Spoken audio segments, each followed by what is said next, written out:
Hello, hello. Welcome, welcome. We are live. Totally here on time. It is 7 o'clock on the dot.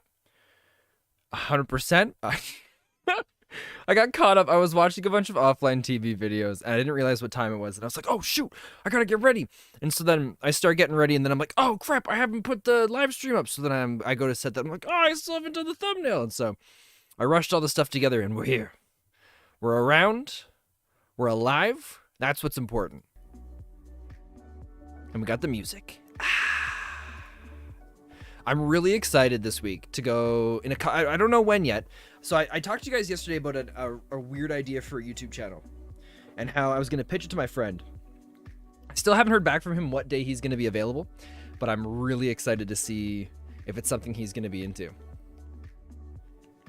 Just do this. We do that. And then there we go. It's a little nicer. I look a little pale. Is that really what I look like right now? Maybe it is. Uh-oh. I gotta go get some sun. I have been spending so much time in the basement and indoors lately, but I can't complain. I love it. The indoors.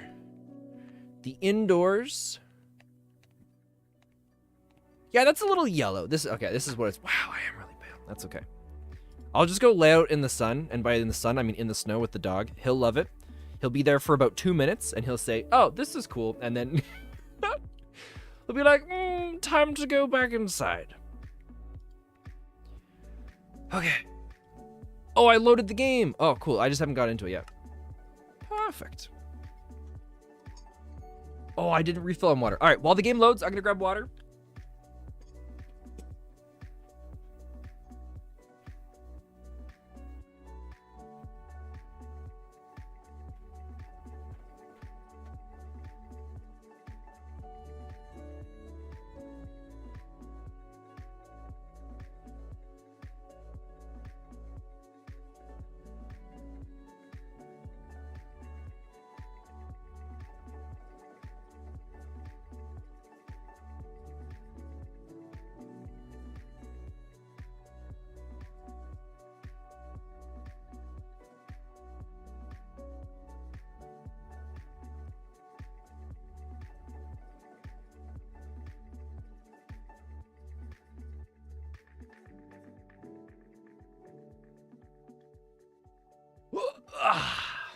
Okay. Oh, perfect timing. Excellent. Now the question is, where were we? Because we were setting up sandpaper, I believe. Sandpaper and other stuff. Oh, right, because the diamonds now pull... Yeah, the diamonds go up and out. Right here. Actually, let's just go take a look. Okay. Diamonds come up. They come down. They get crushed. This produces paper. So this goes in. We get sandpaper. Sandpaper will come out of here and go to this point. And now we need more quartz, right? I think that's what it was. Oh, God. Because we're making the electron tube. We need the polished rose quartz. And to get rose quartz, it really is crafting these two together. Okay. Okay. Because there is also the metallurgic infuser, but we're nowhere near something like that right now.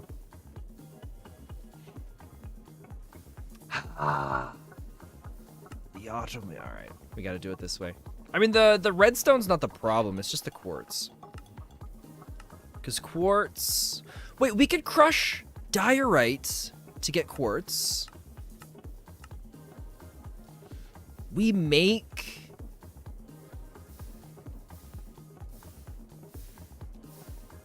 Okay, let's think about something for a second here. 1 diorite is made with 2 quartz.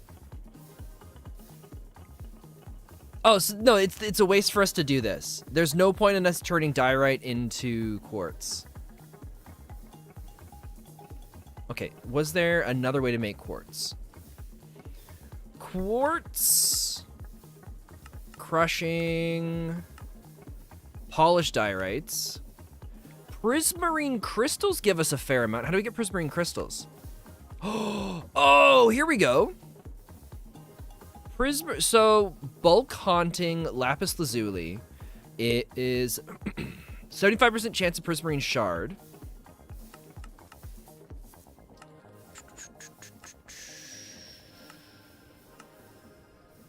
Which can be turned into prismarine.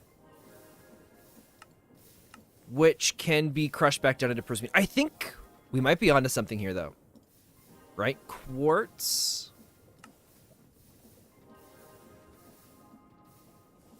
Wait. Yeah, soul sand. And crushed gold ore. Oh, how do we get crushed gold ore? Oh, Charlem stuff. Gold ore. Raw golds. Okay. So we have raw gold going into here. Okay, so now we need to make another set of crushing wheels. And the raw golds.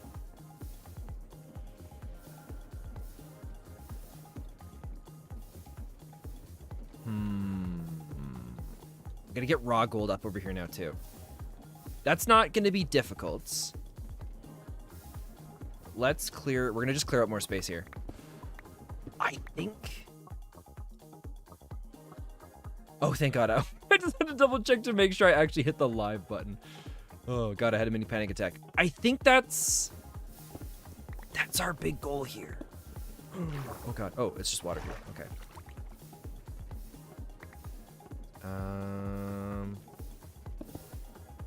If I have that in my inventory, do we actually fill up? No, it still goes into the backpack. Okay. Thank God we looked. Because if we just kept adding on more things to make more quartz, it would have sucked. So we're basically getting a free resource here, right?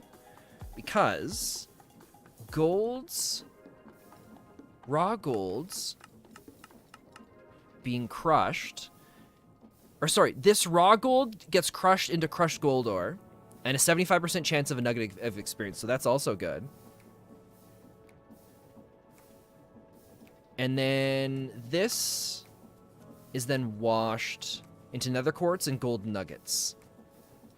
Gold nuggets with stash in another chest. But how do we want to divvy up the creation of this? That's the next question. Do we just throw out the gold nuggets? I don't think we should. Is this backed up? But we do get a ton from this. Like, this setup is crushing it with the ores. So, I mean, no pun intended. Gold is going to be coming out of this one. So we're gonna go here.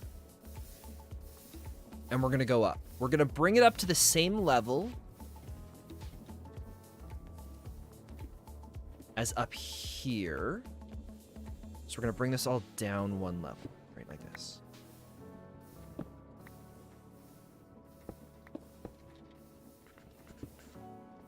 Okay. And then I think we'll just dig this out a little more, just to give us a bit more space. 1, 2, 2, 3, 4, 5.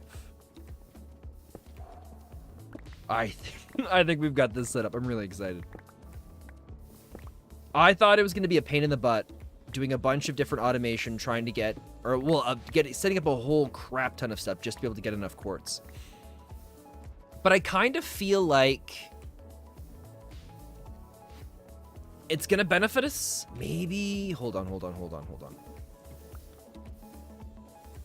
What I'd prefer to do is feed the quartz back into here. And then have this send the quartz out everywhere. I feel that's gonna be, it's gonna be a nicer thing to do that. Because we're gonna have a lot of areas wanting quartz. And quartz doesn't build up the greatest over there. Okay.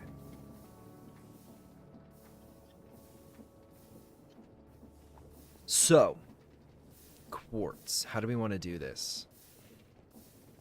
I guess we'll start with making crushing wheels. So we'll head back to the main spot over here.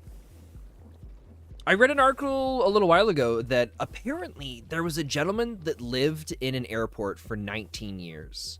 He came from some country over in like across the continent from North America, and some sort of war happened, or there was a rebellion, or something that happened that basically shut down the country, and it shut down while he was in an airport. I think somewhere in the States. And so he ended up having no home to go back to. And then due to whatever happened, I think the country reformed into another one, or something weird happened. And he lost basically this, he didn't have citizenship anymore. And because he was in some like international place, it made things complicated. And so he couldn't go anywhere and he couldn't leave anywhere. And he lived in this airport for 19 years. Apparently there was some sort of movie that was made or based off of him as well, which is kind of crazy. And that was his life for a very long time until he passed away. I guess there was a period of time where he got sick or something, so he was in the hospital and he wasn't living in the airport, but then once he got out, he was back over into it. And that's just kind of where he lived his life. He had his own little almost cubicle-like situation set up there. And it's just, I don't know, the idea of that is crazy. I couldn't imagine that. If I went to go fly somewhere and then Canada went into civil war and then I found out like that I'd never be able to go back home because something changed and it's not Canada anymore, because I'm not there, I can't get the proper like documents or something like that. That'd be insane. I don't know what I would do. Because he just kind of lived there. I don't know if he worked. Or if that was just kind of his whole getup, was just kind of chilling there. I didn't get a chance to read much else about it. Oh, this is so cool. Thank you. Okay. But yeah, he was there for 19 years. I saw a picture at the top of the article of where he lived, and it was basically this bench that he had kind of turned into his own little home. It didn't look too much different than what you'd expect for someone who was homeless, which it was kind of sad to see. Well, no, it was more than kind of sad. It was pretty sad. Oh, shoot.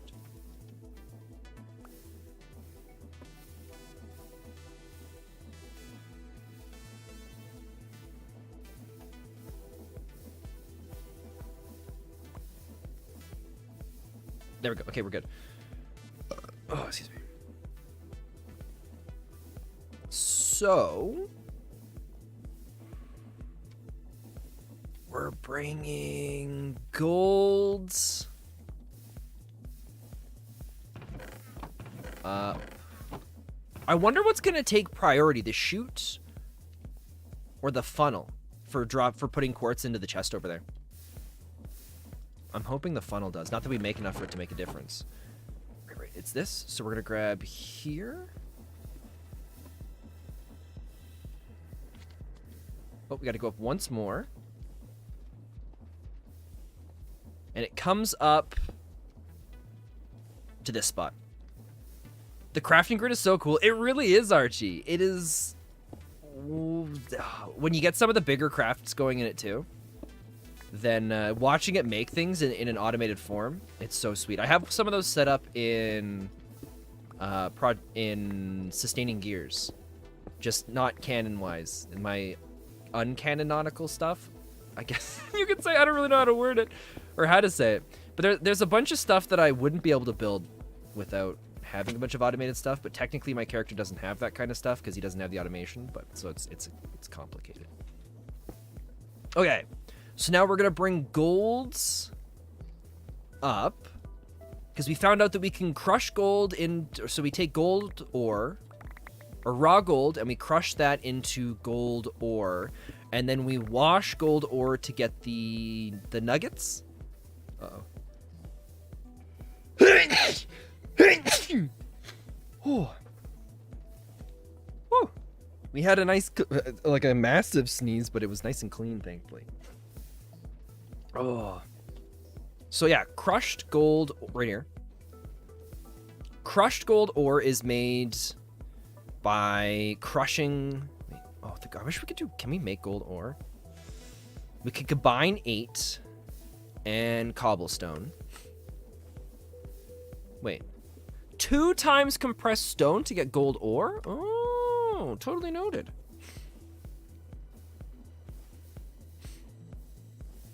Oh, that one was painful. Okay. Yeah, so the crushed gold ore is made by crushing golds, or raw gold. And then we take the crushed gold ore and we wash it and we get 9 gold nuggets. And we get a 50% chance of a nether quartz, which means hopefully we're going to get a lot of good resources. Okay, so this comes up. We're going to bring it back over this way. And then we're going to set up our crushing wheels here. So, and by crushing wheels, I mean singular crushing wheel. All right, so it's going to go shoot. It's not running yet. Okay. And then we'll do this to get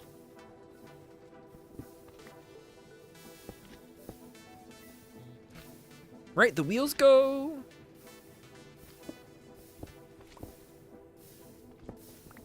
here and here.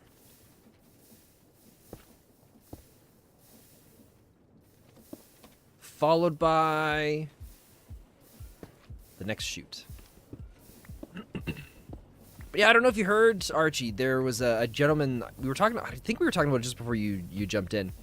But there's a guy that lived in an airport for 19 years because there was some complications that happened with his country. I'm pretty sure it was something like that it had like some sort of rebellion or civil war or something like that. And so the country ended up becoming a different country or split apart into a couple others. But so because he was international, he lost the ability. He didn't have the ability to go home anymore. And so his new home became the airport. And he lived there for 19 years. It was somewhere down in the States. And he passed away just this last week. Couldn't imagine living a life like that.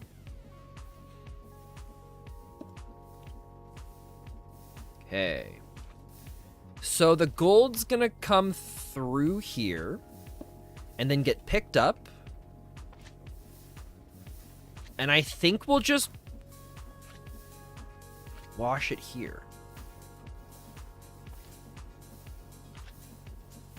Right?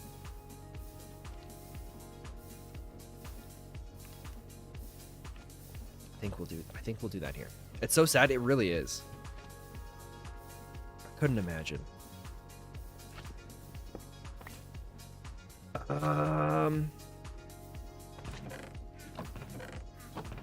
Oh, this works out perfect because the quartz is right below us now. Okay, so this is the quartz. So how do we make chutes again? Oh, we need... Yeah, we'll have to go back and flatten some more iron. So what I'm thinking... I would like to do that. Oh, crap. Oh, crap. Oh, please don't wreck stuff. Okay, we're gonna leave that how it is. I would kind of like...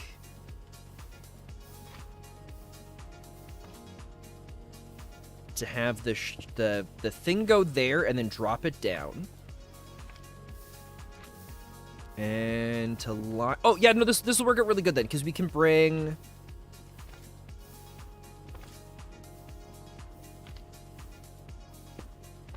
We'll put conveyor here.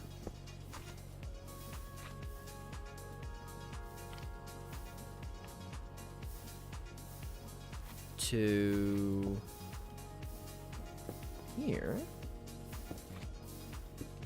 With this here. Am I late for the show? Mr. Fear.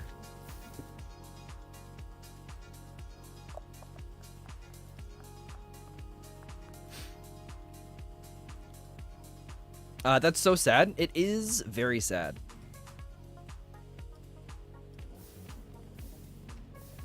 Okay.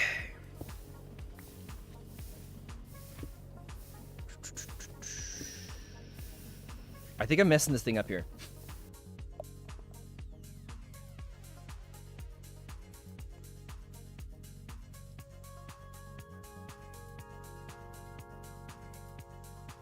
Okay. So let's connect this way. Unconnect this way. So now this is going to come down, hit here, drag over to here. We're going to have our fan set up here with our water. Or no, the water's got to be here and the fan's got to be there. So let's do...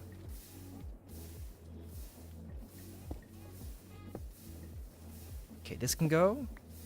This can go. We're gonna go slab, slab, slab. And then we'll build our fan and we'll slap the fan in. Yeah, we'll put the fan down first and then we'll add it in the water. We gotta go grab water anyways because we don't have a source here. Where's this slime jumping around now? He must be down below.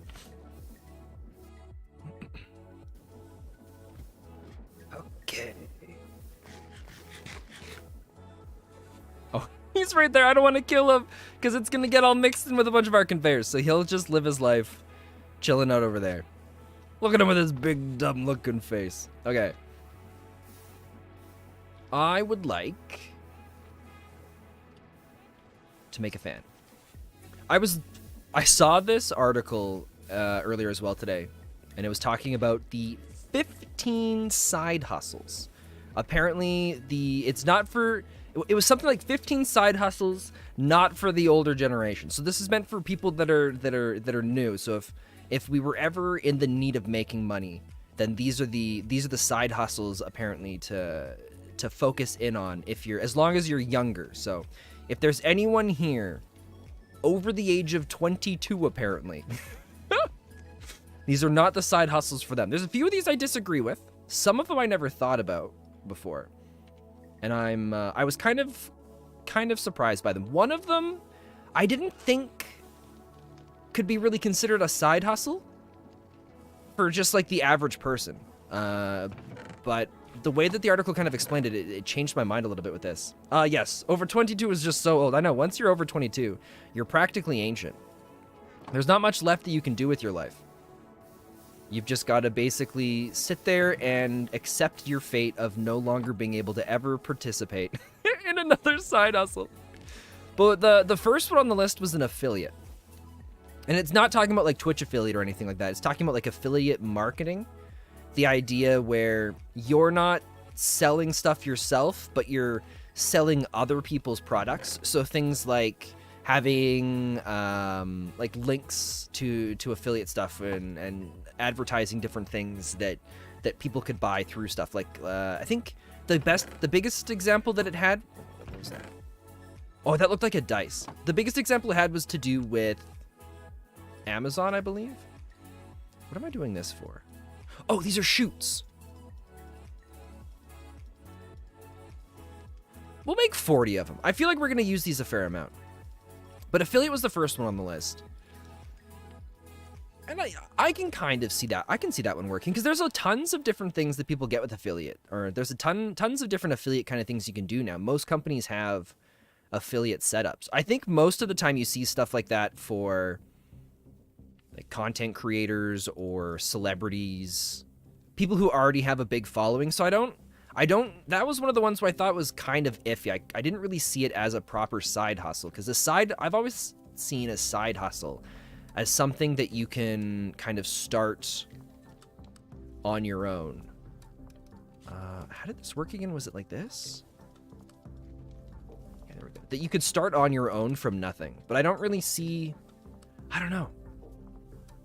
I wonder how you would do something like that if you didn't have a following to begin with. Would you just go around to different articles online? You'd have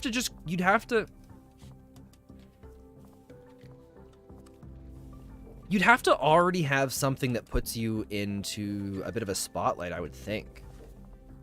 Right? Whether it's like writing blog posts or YouTube videos or a podcast.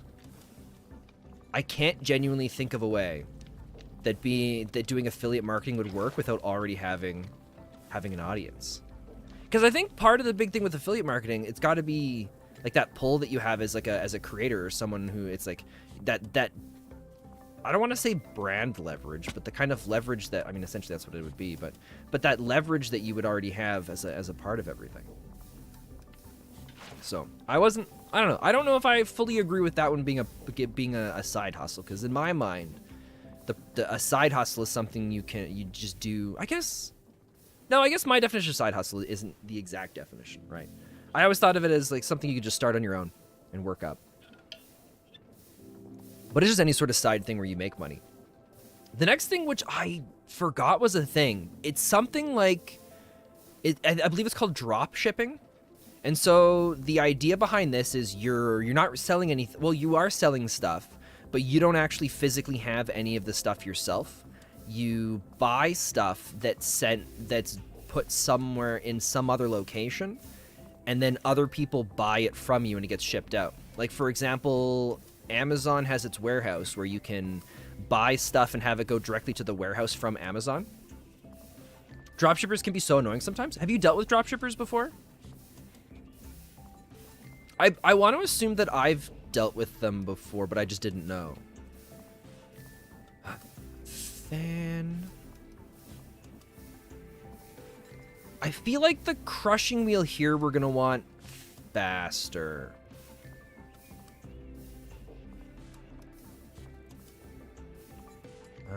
To power this as well, we're gonna do this.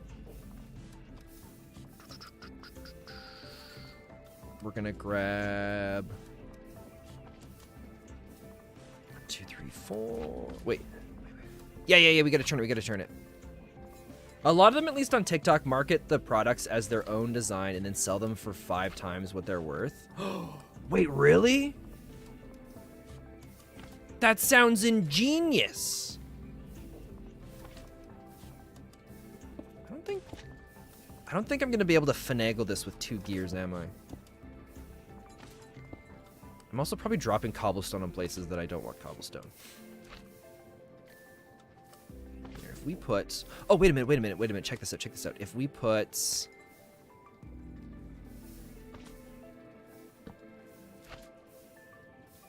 That should spin each other, right? And then we take the little gear.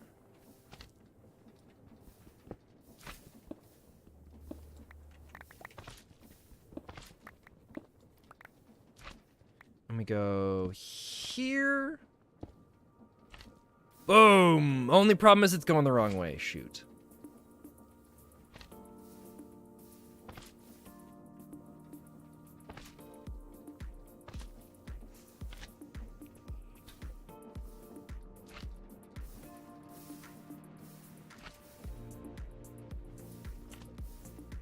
Okay.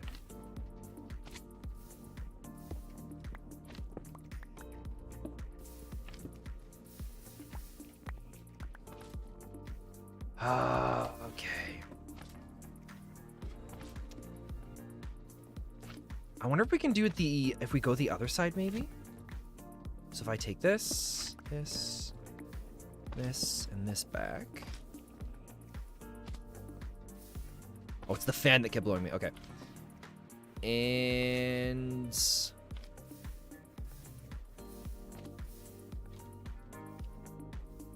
What? Wait, is our backpack full? Oh, it is full. Okay. I think we can just toss it all down here, right?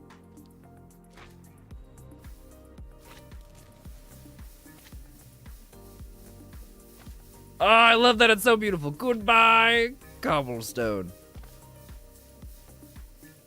Jesus. Oh, because the wind blew a bunch of it back, so it backlogged of it. All right, that's fine. Whatever. Okay, so let's try this again. We're going to go... big gear.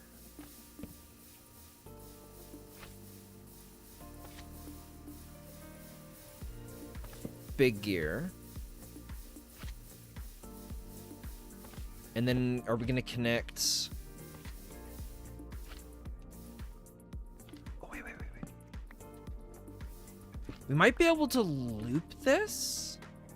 Actually, before we disassemble the other spots, let's see if this even works. Okay, we're going to go here. Here. It's still backwards.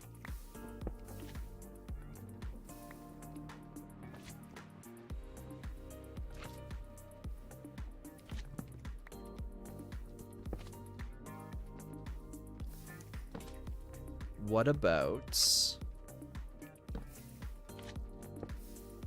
still backwards. I guess I didn't really do anything differently. All right, well.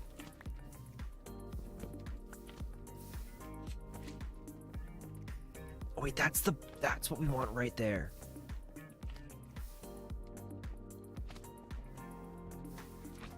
What if we broke this?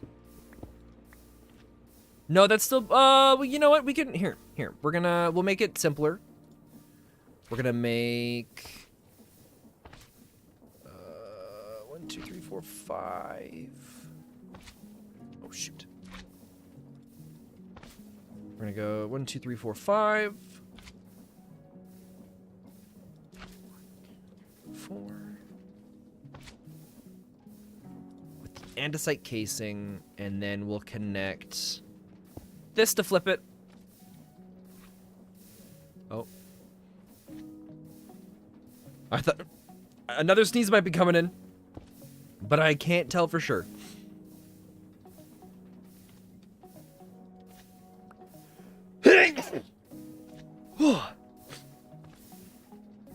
Oh, because I know Amazon, the preemptive Gesundheit. Because that, like I was saying, Amazon does have their things set up for that, which is kind of neat. But I guess there's a ton of websites that do this kind of thing. And then, so there's even like a different version of it where you can go, apparently you can go and you can buy something, upload it to a website, and then they'll deal with all the selling for you.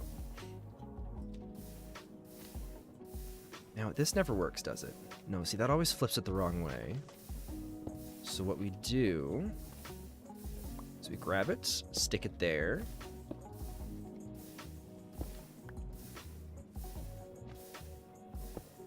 Oh, wait, no, this will just be the same thing.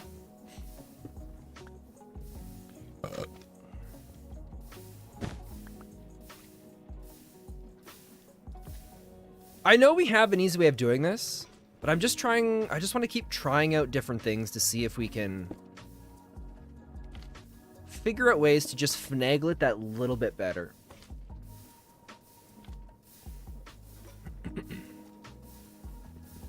Alright. We're gonna go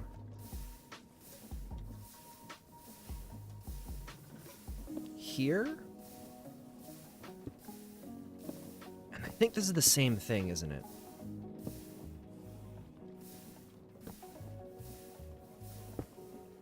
No, there we go.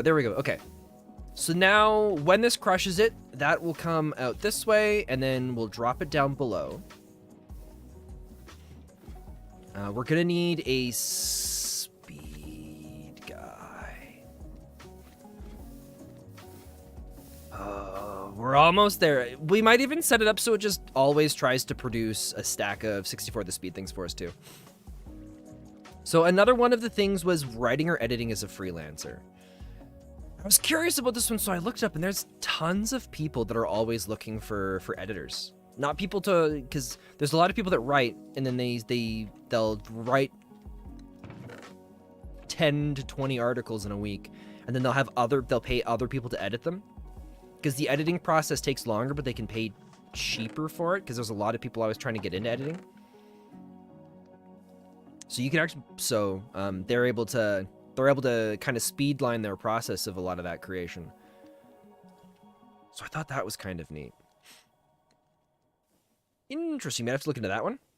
So that was another one. They didn't have too many examples of stuff for that, but there's tons of websites.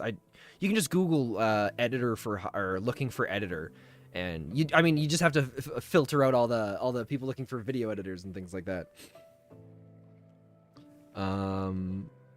This one I didn't think was a thing.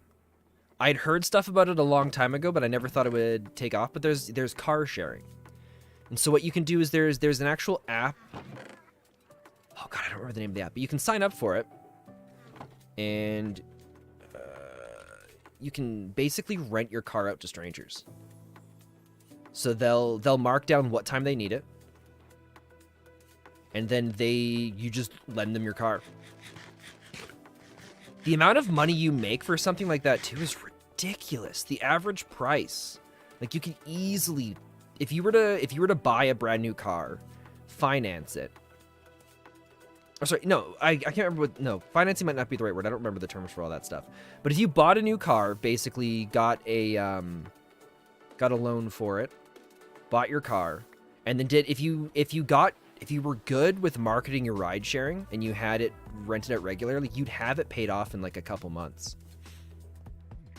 First, you're thinking about something like Uber. Yeah, no, this is completely different, where you just rent out your car.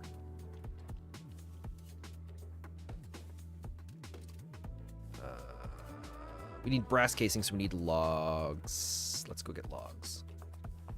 Do we need glass on us right now? I don't think so. Yeah, we'll hold on to it. I don't know if I'd ever be able to trust someone driving my car.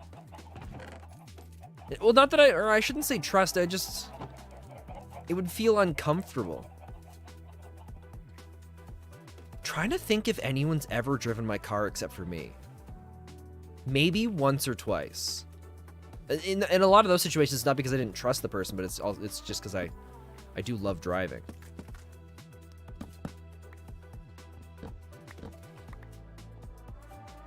I'm also pretty sure we're going to need more speed things, so we will... Oh, that's right, it's the precision thing. So we'll just take a bunch with us.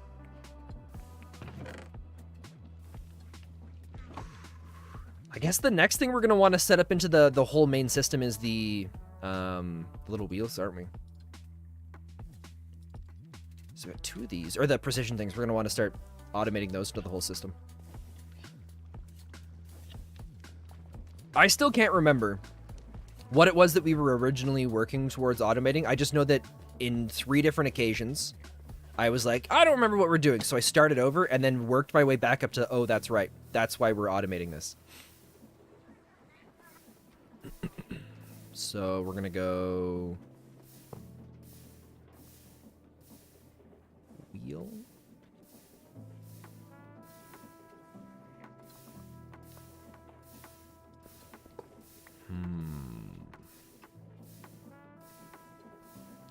It'd be nice if we could put this here. Or no, I think it's, is it the one below? It might be the spot below. So if we put this here, we do this wheel, and then we just do 2 small ones, and it lines up really nicely.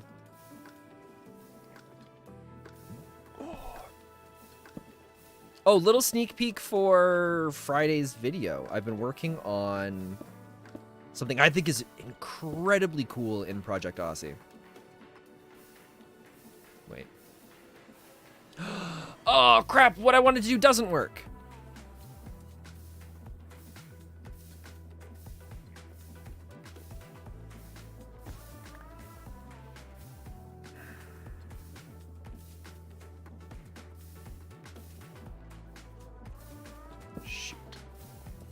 Not Project. Keep wanting to call it Project Aussie in sustaining gears.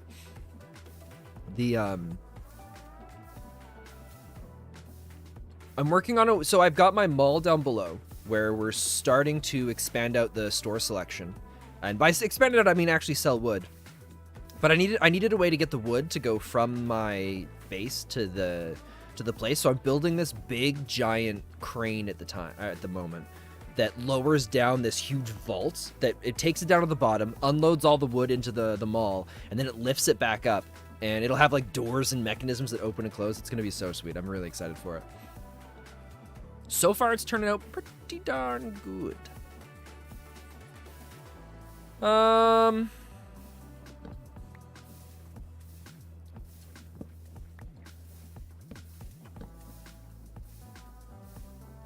That's not going to work either, is it?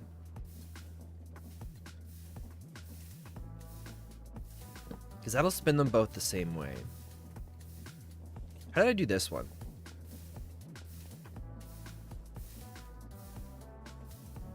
Oh, that's how we did it. Okay, let's do that. Let's do that. So we'll go like this, and then that lets us throw in 2 of the gearboxes.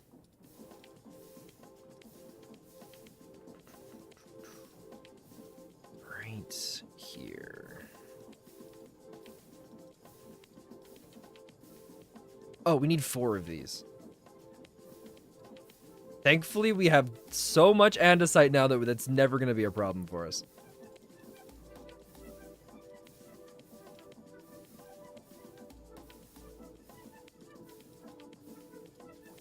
Boom. I think all 4 of these need to be vertical, right?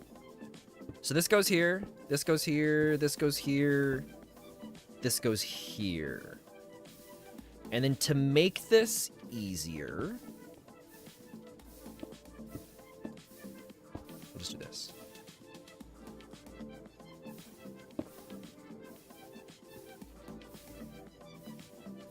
Then we just reverse the speed. Let's go like 96 or something like that. Can we go more?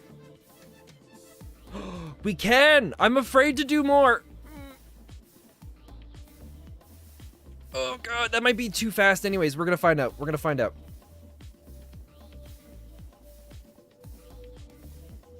Oh, we still got, I was just like, we should build the thing so I can see exactly how we're doing for the speedometer. Oh, we can actually do that right here. Let's do that. Redstone. Compass. I don't have the thing that'll tell us our exact numbers, but we should get a pretty good reading. Wait, we're only at half? What happens if I double this? You don't even see this move. Oh, 256 breaks it, though. Really? It increases it so much? That's insane.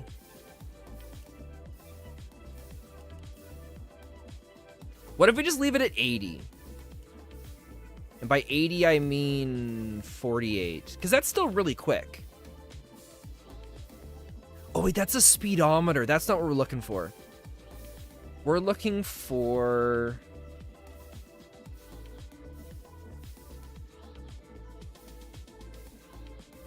It's the one that tells us the stress. It's like a stress. If I just look up stress.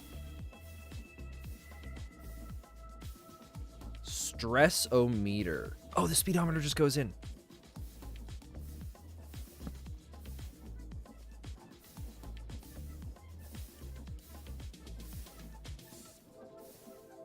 I look forward to the day where this is built so well that we could just put in like 6 of those, crank it up to the max, and we wouldn't even notice it.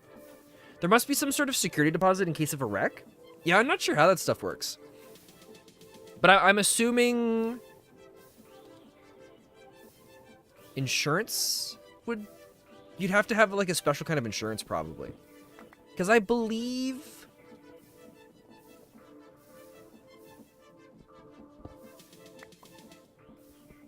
I'm pretty sure insurance works differently depending on how you get it. Where if I think if I crashed my mom's car, for example, which, you know, God forbid that ever happens. I'm pretty sure I think like, does my insurance cover it? I feel like it might. Or maybe it's only my vehicle. No, it would only be my vehicle, right? I don't know how all that stuff works.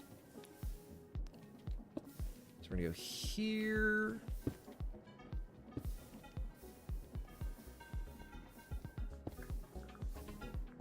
And here.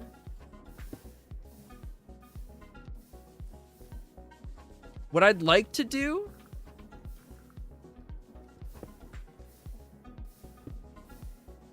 is just use this.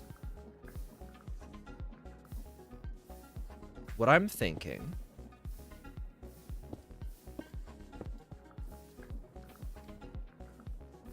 wait, that's the really fast though.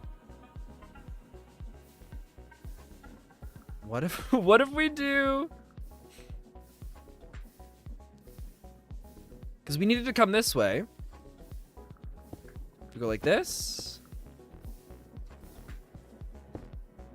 This is gonna be janky. Oh man. Boom.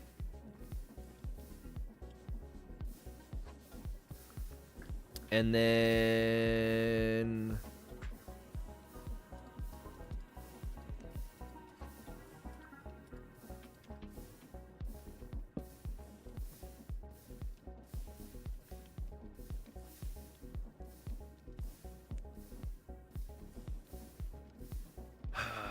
yeah, it's so much cleaner to do it with the box thing. Okay. Do I not have a crafting table up here? Got one here.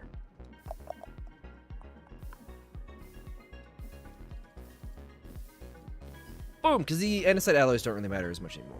We're gonna go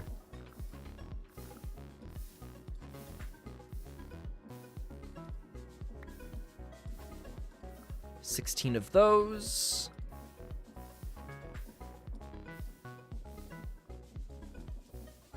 To make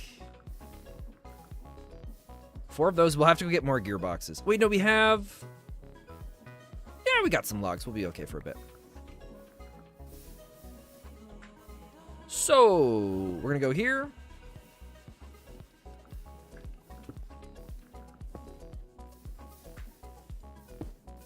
Here. I'm hoping at some point we can get so fancy with these that we have tons of these all connected in with each other, and then somehow finagling these in direction, like, so we'd have like conveyor lines going through here helping these go, and just everything's all side by side and just connects together, and we can get rid of some of these janky connections.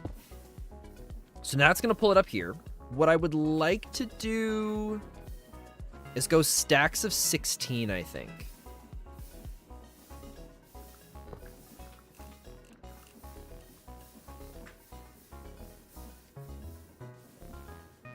So let's watch this work.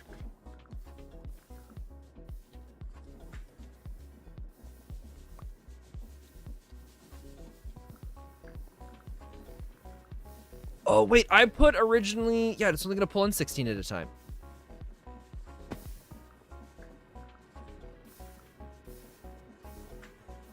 Wait.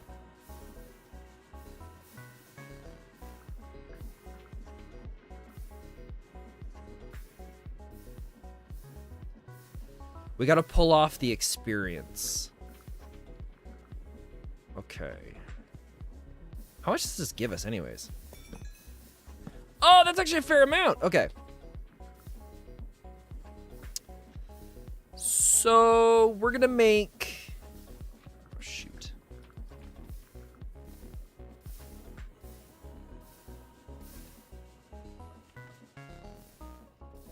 I think we're going to do it with a shoot.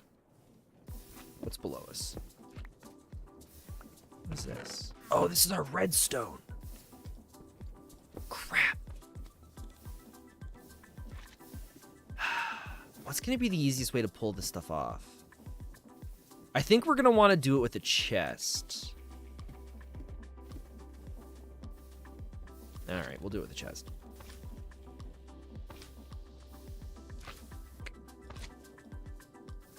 I would have preferred... Okay, wait a minute. What if we set up... Let's test this. Let's test this. If I put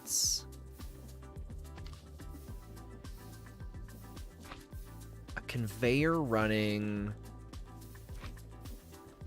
Oh, we should see if those experience cubes can be combined into anything. No, they're just nuggets of experience. Crap. They can make molds.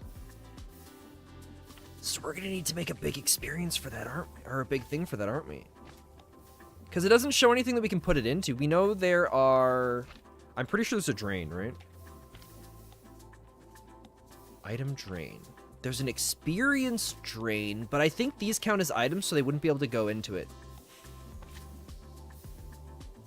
We don't even have Eyes of Ender, of Ender yet, so. Crushed end stone. Dude, the chance of that is so small. Okay. Oh, crap.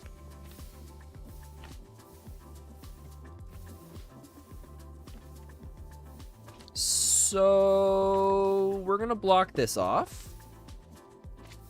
We're gonna go with a chest.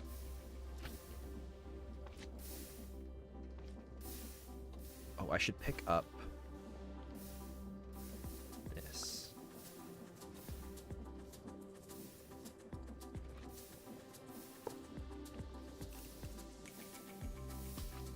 Wait, if we do this, put those in, and then we right-click with the wrench, it should flip it the other way. Boom! Okay, so that's gonna pull in our experience. Wait, we got 14 per stack. Jeez.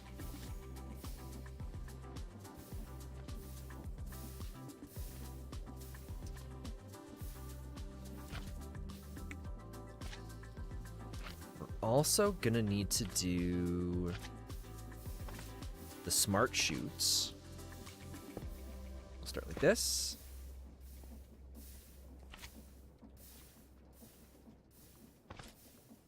The smart chute is gonna need quartz. Can we get quartz?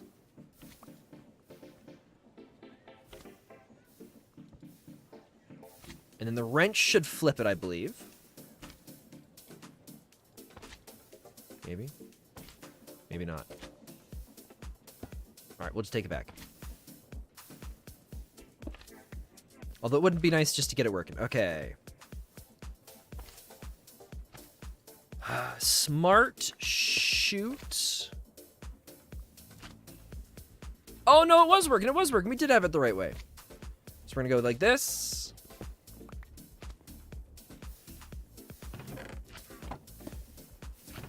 Oh, look at this. Nether quartz is starting to back up. It's going to change once we start some of the other crafting things. But at least this will help with kind of a buffer of some sort.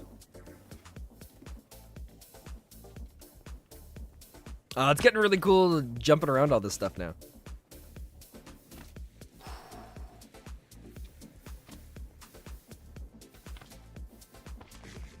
Okay. Oh, so some of the other weird side hustle things. We've got food delivery, which is one that makes sense. I never thought, and I should have figured it out, but for the longest time I never thought the Uber Eats or those kinds of delivery drivers would ever be good. Because I always thought that like a takeout delivery from a restaurant would want to prioritize, and so they do cheaper things. But it's just so much, like, even if it's like $1 or $2 cheaper to go by the restaurant, it's so much easier just to have the app where it's got the whole menu, you do all the ordering, and you're all good to go. I know even Domino's has their own app, but to order stuff through Uber Eats or things like that, just that app is just so much easier. So we're gonna grab this and this. So we have 48 on us right now. We are level 23. Okay, that only got us to level 24. That'll help with the early levels, so if you're ever going to want to go and do some crafting, or anything that involved experience points, that'd be the way to do it. Transcribing audio was another one of the ones for a side hustle. That one, I don't know about it being a very lucrative side hustle, because I would consider myself pretty fast. I think my highest I ever did was 98 words per minute, and that's pretty darn quick. I usually do around like 60 to 70. And that's still on the higher end range. So to transcribe audio, I tried doing it once, and it's just so much work. You know what? Let's do this. We'll do the classic conveyor belt line here.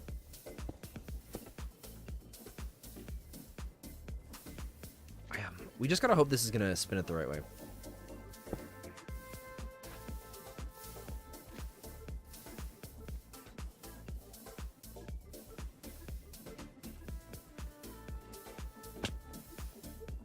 It's pulling in. All right.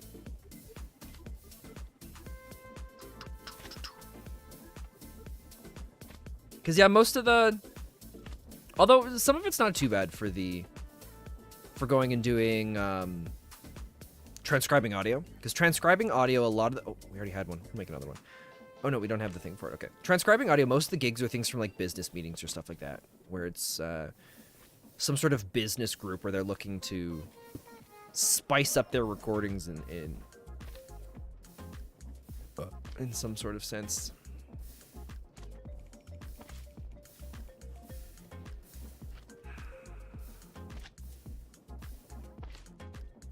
So it doesn't go far enough.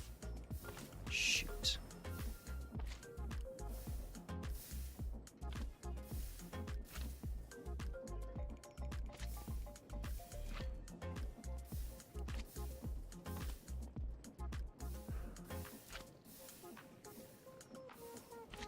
I'm hoping this is going to be quick enough. We're going to find out pretty quick. We're going to toss... Oh, shoot. It's just going to blow it. Can I put it here? There we go. There we go.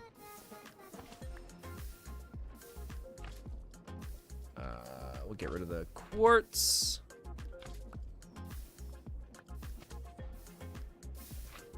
Oh, shoot, we still gotta pull the gold nuggets off.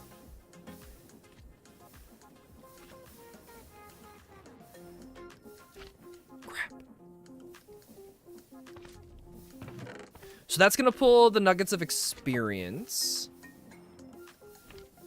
We're gonna have another chest connected.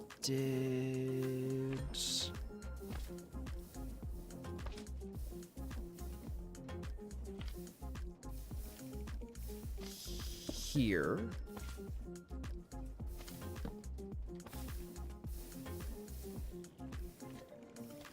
Because that's the farthest they'll be able to go before the nuggets are a thing. I really wish we could have it push all the way to the end. Oh, wait. No, this conveyor belt would stop it anyways. Okay, never mind. Never mind. Did I not have another brass one? Shoot. All right, we'll go back and make another one. Yeah, I don't know if I see that one as very lucrative, at least from my experience. But other people might have found a better way to transcribe audio. Plus, there's a bunch of apps that just do it automatically for you. It's incredible. Premiere Pro has a thing where it'll just generate subtitles for you. That's how the last couple videos that I decided to do subtitles on, that's how I did it. Oh God, subtitles take so long. I stopped doing subtitles for a while because it would take me the same amount of time it would take me to edit my video. Take that, plus it would be...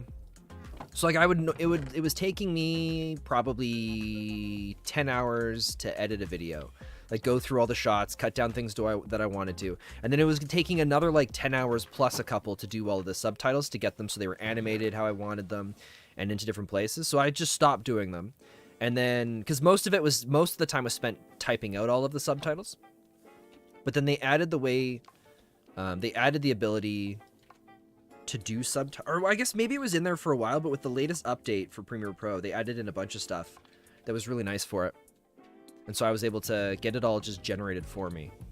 And then life was nice. And so I started doing some of them again, but because it's generated, the way it's generated, you don't get to do everything that I would have liked to have done with them. Shoot! We don't have any more electron tubes.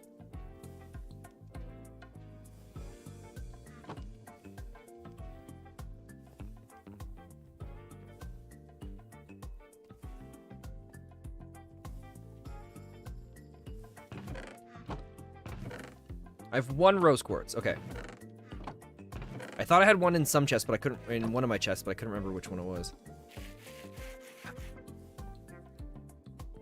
So it's the rose quartz. With that, we then need dried kelp, which we have 2 stacks. We could put one of them in here. And that needs to go with just a brass ingot, not the brass other thing.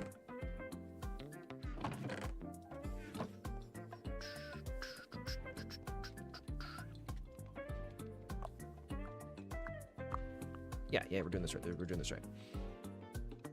If you're good at writing, the next one on the list was writing a blog, which I could see. Blogs have kind of started to take a bit of a comeback.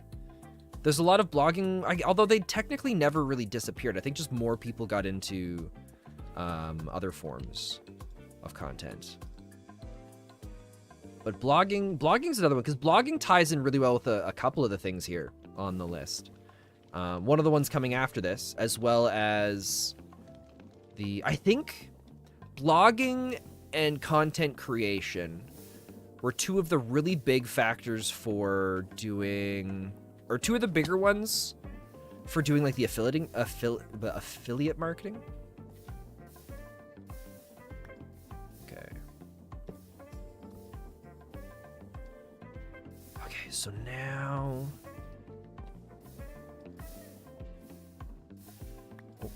I don't want the torch showing up on the over there.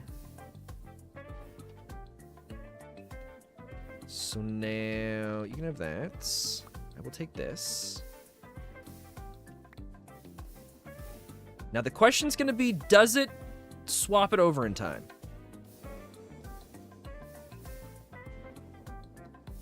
So far it does, but it's also backed up like up the yin yang.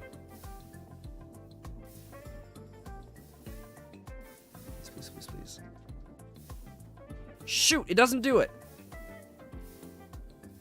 Okay, so we gotta slow down the amount of gold that's going in, I think.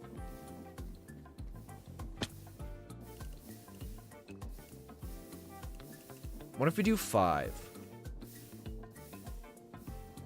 Or, no, screw that. We'll keep it at 16. I think we're just gonna add more power into this. Out the yin yang is your favorite phrase? Did I say that? Or did you just read that somewhere? If I said that, I don't remember. I don't remember saying it. You sure did. Yeah, I don't. It's so weird seeing it typed out. It makes it seem like something foreign.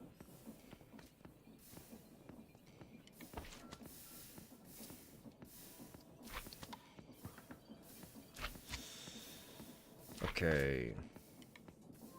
To get this to work the way I want it to, here's what we're gonna do. We're gonna go here. We're gonna go here. This is going to temporarily make a huge mess. Or not.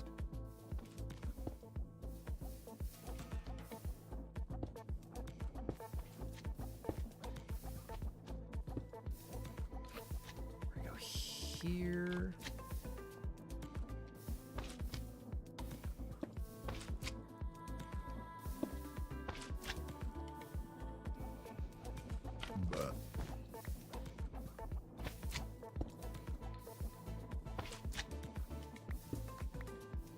Wait.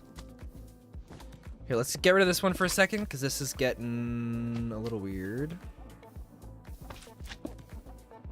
So that still runs. To get this to run, we'll connect...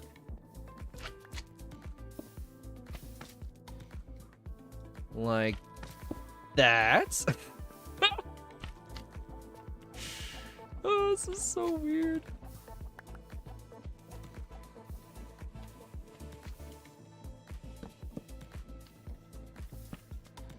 And then we'll go like this.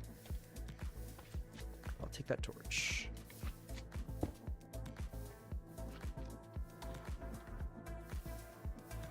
Oh, this has got to be connected too. Okay, so that it's getting its power from this end.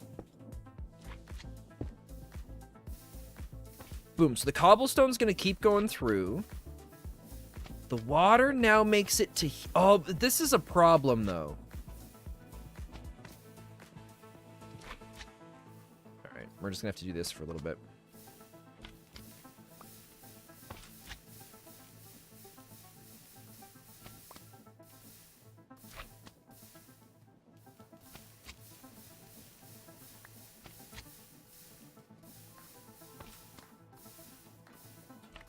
Ah, crap. Where's my way back up?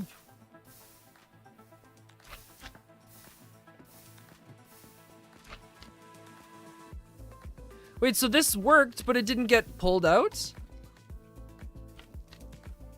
Hey, Surdaku, how you doing?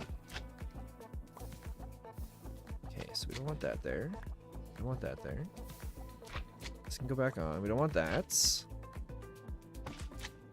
Yeah, the way this is set up right now, if the wrong item gets in there, the whole thing's gonna get trashed. Same thing here. Oh, we're almost there. But with how we've got this set up now... Oh, it's because this is full. Shoot. I'm okay, just head hurts a bit. Ah, that sucks. Hopefully it gets better for you. Golds. Do I have a spot where I'm keeping gold ingots? I don't.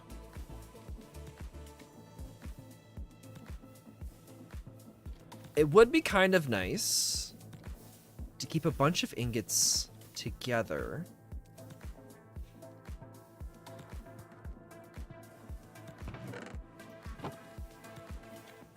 For the time being, this isn't going to be a permanent solution, but it's the solution I'm using for now. Oh, I was gonna jump across the lava part. We're gonna do this. This will be golds. So now we gotta bring gold over to here. All right. You ready for the next one? Next one I didn't think was as lucrative as it could have been for a side hustle.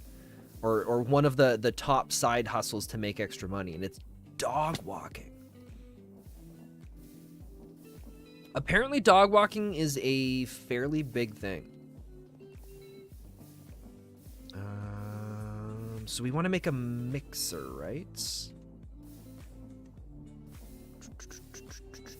we need a whisk. What was the whisk again? It was something like...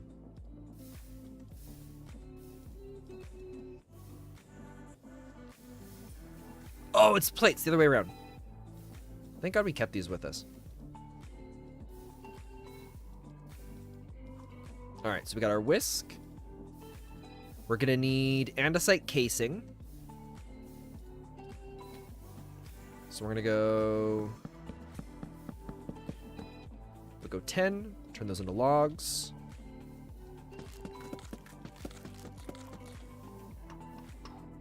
And dog walking's been a job for a long time. And most of the places I've seen it are in movies, but older movies, not movies that you typically see today. Keep forgetting there's vein mining. But I guess it makes sense because realistically, if you're good enough at walking dogs and you get the right kind of dogs, you just pick up one dog after another, after another, after another, and you just walk 10 of them at a time. Take them all to a dog park, let them have a good time, walk them around a bit more, slowly drop them back off at home. And it's not unreasonable. Okay, this is good to go. We got to do our basin.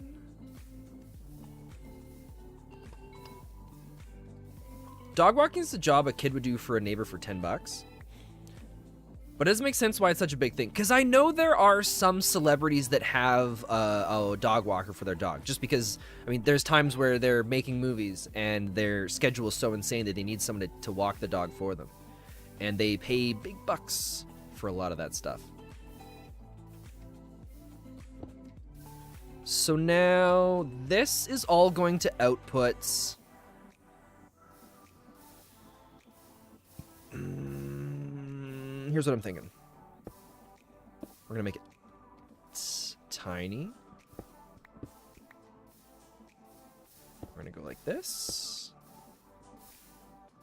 We're gonna put the basin here, because then it just puts the ingots in immediately for us. The mixer's gonna get connected to this stuff, because we can do the vertical one, right?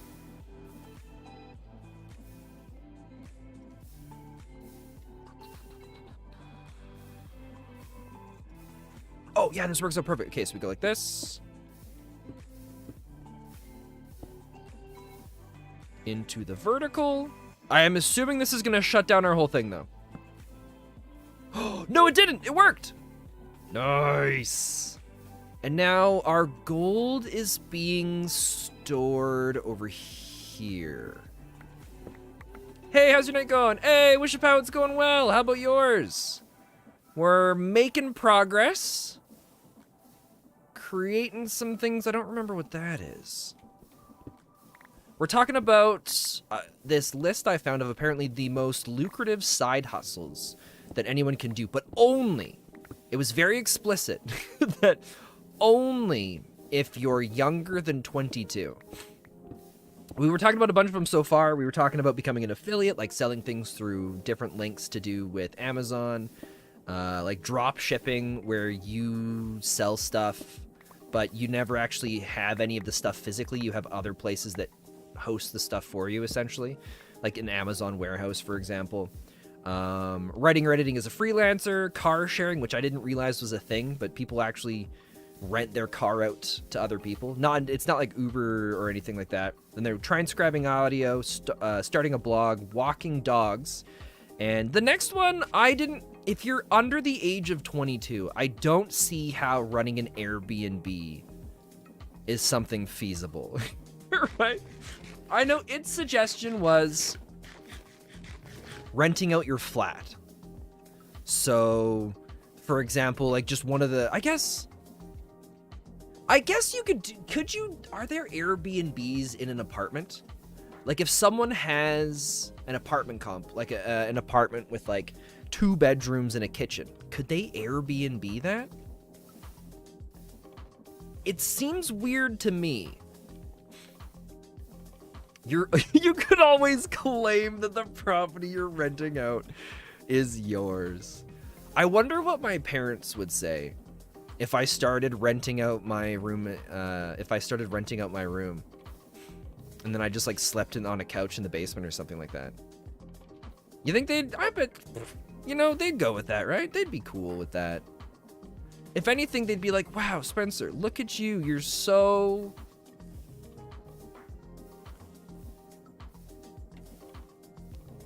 They'd say something, right? I don't know if they'd appreciate that. They're the kind of people that like their own space. All right, we're gonna make this a little easier first. I don't have ladders on me right now. I don't feel like making them. So we've built a staircase. Oh man. Eventually we're gonna have a lot of these floors removed, but look how cool it's starting to look with everything coming together. Yeah, they're gonna say such a young go-getter. I'll come home, I'll be like, Yeah, by the way, guys, this is Jerry. I'm renting out my room as an Airbnb, so don't forget to make him breakfast in the morning. You guys are the best. And the first thought will be like, wow, he feels like he's under 22, you know? That's exactly what, just, you know, a young go-getter. Now, I still don't believe this next one is real. I don't see... I don't know, I don't see it. But there is a type of gig you can get called website flipping. And it's where you buy a website, you improve the website, like you work on the SEO, you work on its appearance. You're basically house flipping, but with websites. Oops, I just placed some somewhere. And I don't know, I don't see that as a thing. But apparently it is. Oh, wait. I was concerned at first because I didn't think we were going to be able to get the conveyor belt to go over that way, and I was trying to figure out how we were going to finagle it. But we're actually putting it down one level, so we're okay. Where we're dropping cobblestone's not going to be a problem. Eventually, we're going to have to go and get a magnetic upgrade so that this automatically picks up the cobblestone every time, so we don't drop it on conveyor belts that it would be a disaster if it landed on it. You always want to do that. You come across so many websites where you're like, come on, I could make a better website. Yeah, so you find those websites, you buy the website, and then you give it to somebody else. I'll have to go back to the article. They gave a website where the whole website is just geared around that stuff. Or around the idea of selling other people's websites. Or no, buying websites, and then flipping them, and then selling them for more money. Which it baffles me that that's a thing. Okay, let me do 4.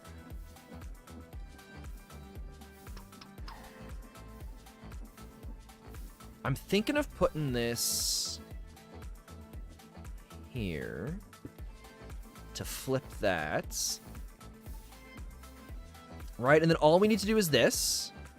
No, because that's... Shoot. It's not going to be fast enough. We need to do the brass one, which we have one more. Oh, God. And then this we're saying only make gold ingots. I think we're going to have to increase the speed of this to get it to work efficiently enough to keep up with everything here.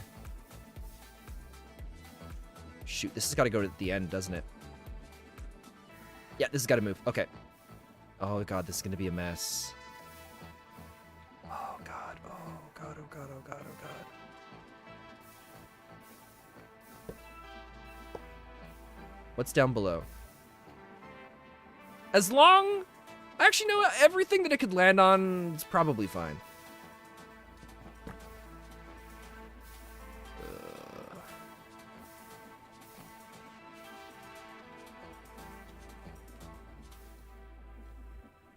Here, we need to get...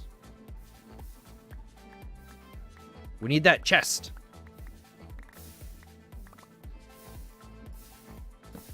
Oh, crap. That's not what I was trying to do.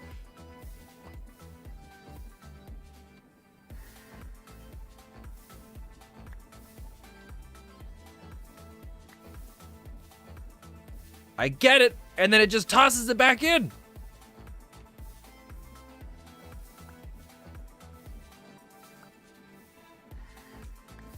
Oh, we got it. Okay.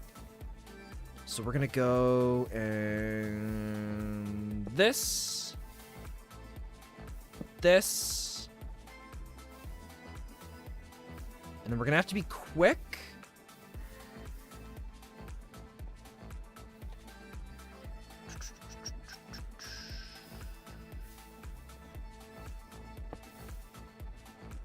Oh no, yeah, we do it this way, and then we can just flip it with the wrench.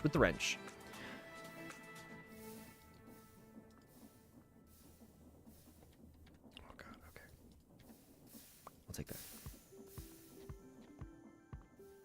So now that's gonna pull it into there. And then we're gonna say, whoops, that's not long enough. It's gonna go...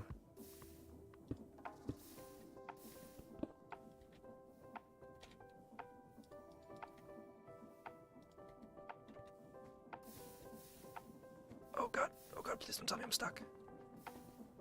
Here, so now it's pulling it the way it needs to go.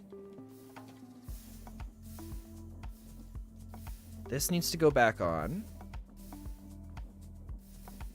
It's not gonna be the quickest thing, but it's gonna be a thing, right? So go here, here. Here might reach to here. All right. Website flipping was one of them.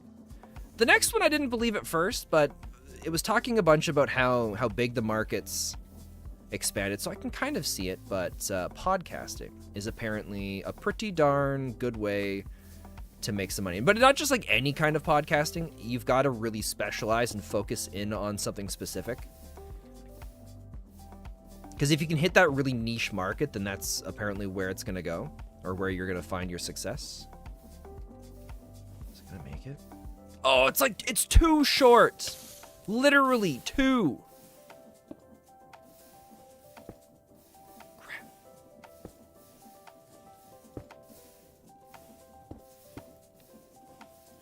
We're going to do our cheat method again. Okay. After podcasting, I don't like this one. I hated reading this one because I think it's garbage, and I don't think it's a good side hustle, and it's YouTube. It was like, oh, starting a YouTube, if you're under 22, starting a YouTube channel. It's like, I feel like there's a ton of people that try something like that, and it just doesn't quite work out for them.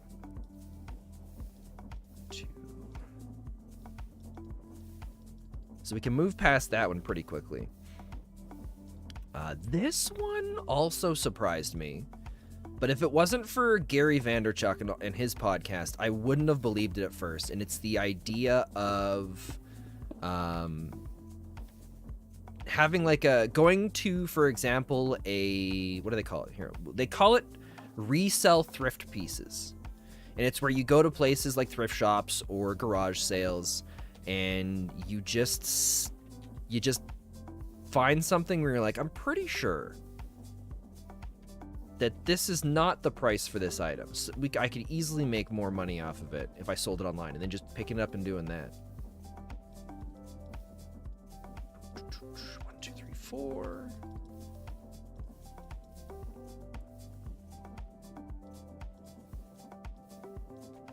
It's not, for the most part, unless you're really, really good at it and you know where to go and what to look for, you're not going to make a killing off of it, but you can still make a pretty darn decent chunk. There's so many different things you can get from like a thrift shop or a garage sale where, 20 minutes of touch up, like a little bit of paint here, maybe a little change of a piece over there, and you can turn so many things into so many other things. Why isn't this spinning?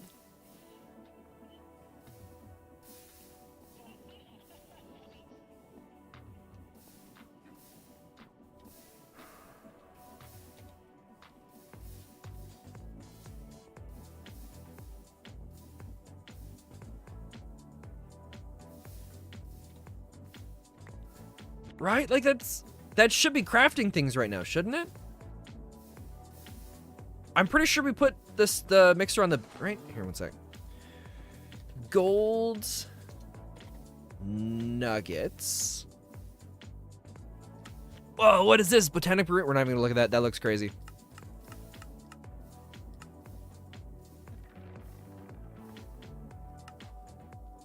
Oh, it's packing. Shoot, it's supposed to be a packer. That makes more sense. Okay. Wait, the packer's perfect. Does it have to be a packer? Or can it just be a stamper? Maybe it has to be a packer. It does say it has to go into a basin. Okay, so we gotta make a packer. Wait, what is it called again?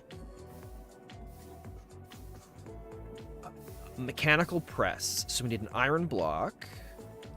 Everything we need is here.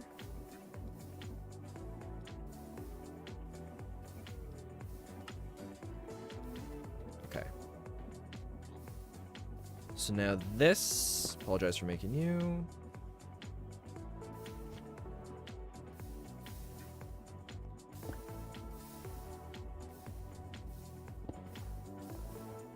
Shoot. Oh god, we have so many of these.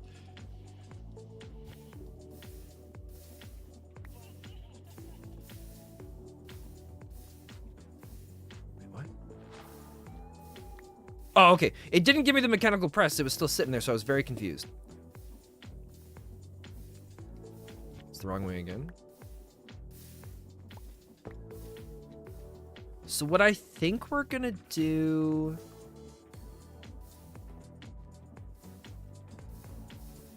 We're gonna break this. We're gonna break this. We're gonna break this, and we're gonna kind of cheat our way again by going like this.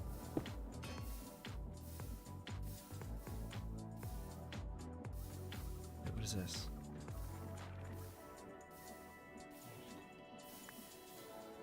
What did we just do?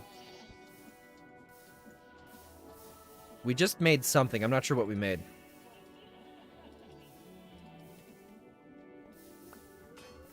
Vertical gearbox. Okay, so that's working now. That's gonna start pumping out the gold. That's hooked up. We've just gotta match these conveyors now. Those are going the wrong way. I don't want to do that because that's too quick. We could. Wait, no, that's the wrong way. That's the wrong way. I was thinking we'd be able to connect this to here, but that's not it. We need to go the opposite of these. So I guess...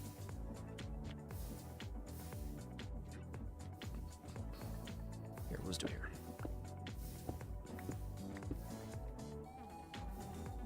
Oh, no, we should do it... it doesn't matter. Either way, we're gonna have to add in... So we're gonna go like this. Oh, we don't need that one. Wait, that's no, yeah, this is gonna go the right way.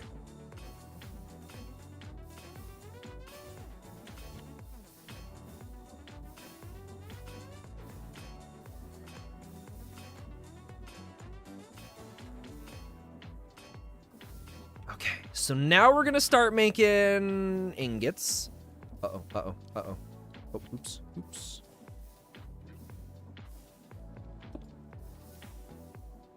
So we need the chutes to bring them down. Okay. And if we have too much,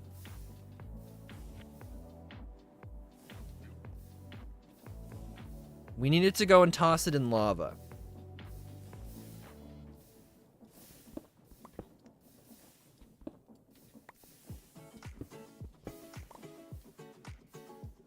There's no easy way to put it. Or there's no easy place to put our bucket of lava.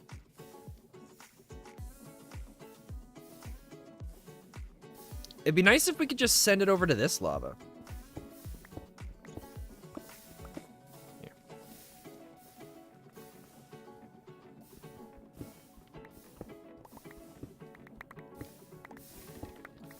There we go. Okay. So we're gonna have that.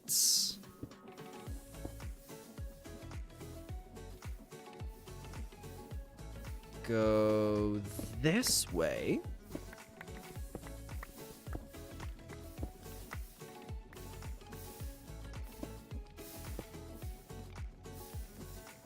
This should work.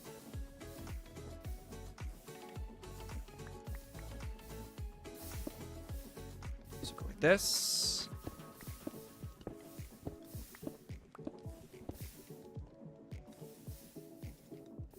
Belts. Oh, oops. To here. And then to there. Nice. Oh, the last two we'll kind of skip through. because I'm not really too interested in these ones. But it's become a user tester and then online surveys. I don't think, I don't know. I don't like the online survey one because a lot of the websites that it suggested or like things to do, you don't really get paid for that much. And you never really know when you're going to get a survey to do. Why is this not going? Oh, crap. We still need to increase the water outputs or the fan output. And to do that, we're going to need to add in some stuff, aren't we? Yeah. Okay. If I do this, leave it at negative 250. No. We'll leave it at negative 192.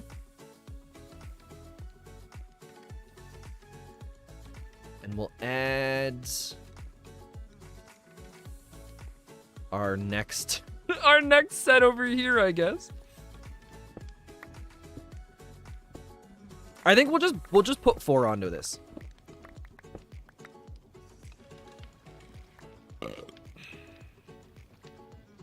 And then we'll start looking into how to upgrade them, because I know you can put, wait, it needs to be a blaze burner.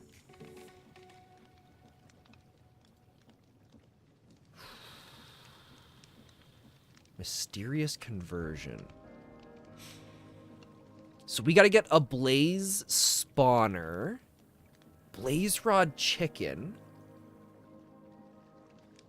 spawn eggs.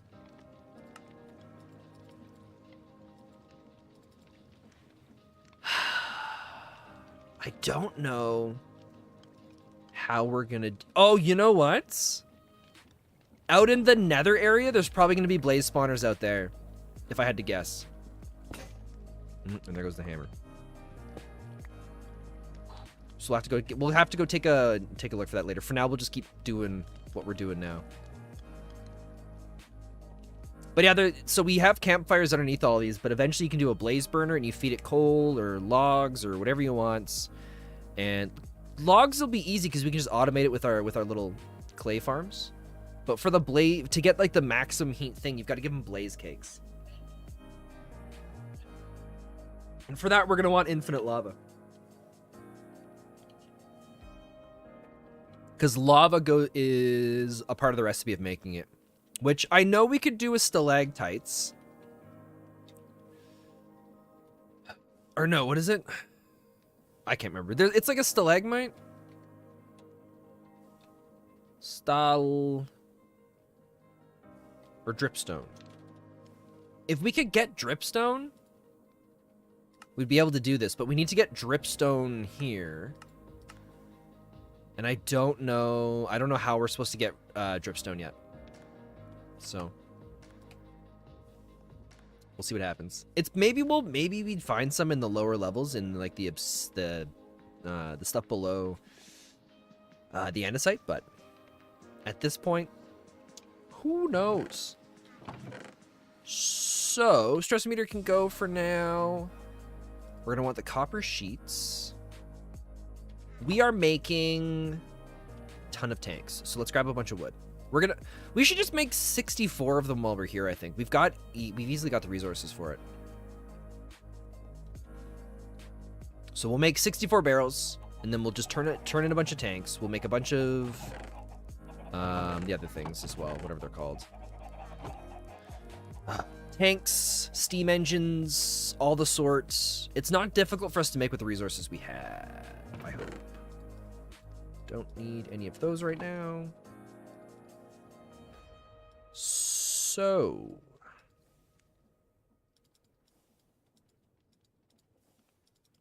$32.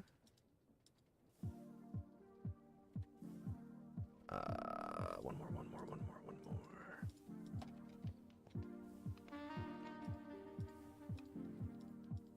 Followed by 64. 64. 64. All right, so we got 64 barrels. That then needs the copper sheets, right? Yes. Copper sheets are easy to do. Did we leave a bunch there? No, we didn't. All right, we'll go grab 2 stacks of copper. Oh, this is going to be a much needed addition to everything here.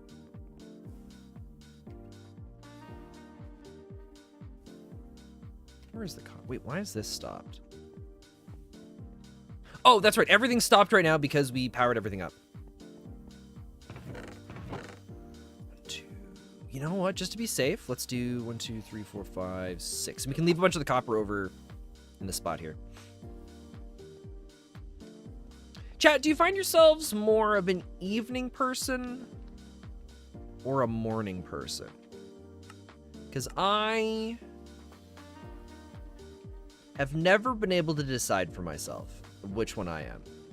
Because I really love working in the morning, but there's nothing better in my mind than getting a bunch of work done at like 2 or 3 in the morning. It just feels so comfortable and good.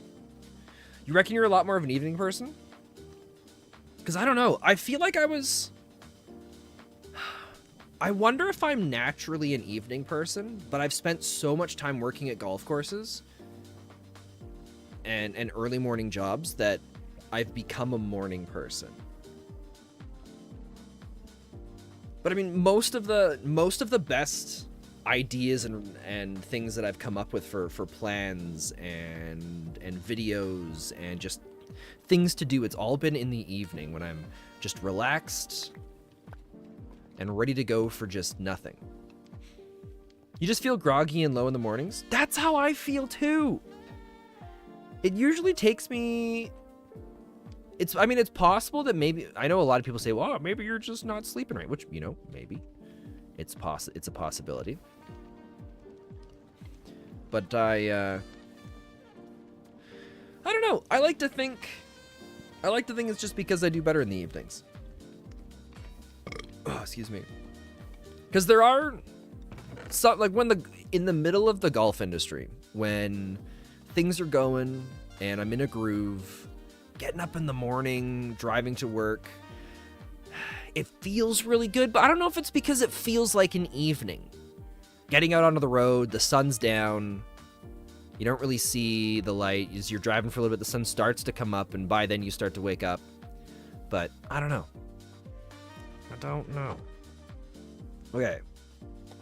Pipe. Wait, can we clear this out? Yeah, we don't need that right now. Oh, the trumpets. God, I love that. Okay, so we're gonna go for this. We're gonna need to make a couple stacks of these plates. I also would like to speed that up a ton. But I'm not sure what we're at for the stress. Oh, you know what? We can check. Why don't we take a look?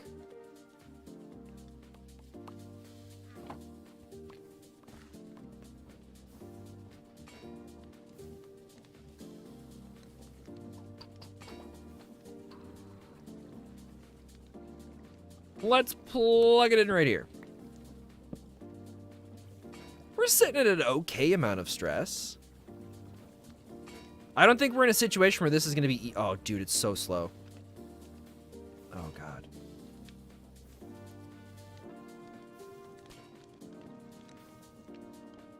Well. I don't think we're going to make as many as I just said that we were going to make. I think we're going to... We're going to let it... We're going to let that thing do its thing. Do we have extra pipes? 1. We're going to say goodbye to you. We're going to say hello to you. And then 1, 2, 3, 4, 5, 6, 7, 8. 3, 4, 5, 6, 7, 8. So we can get 2 more of those added on. We then need the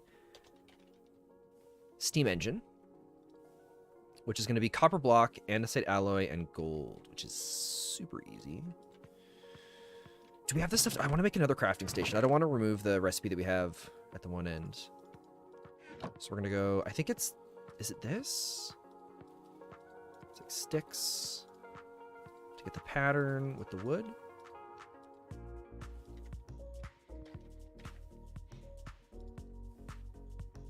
Oh, it's a log. Do we have a log? Oh, thank God.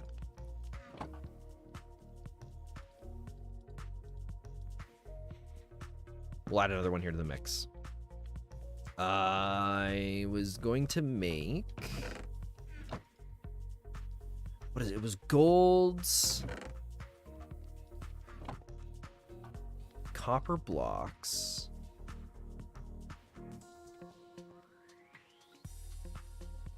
And then andesite? Okay, 4 is all we need right now.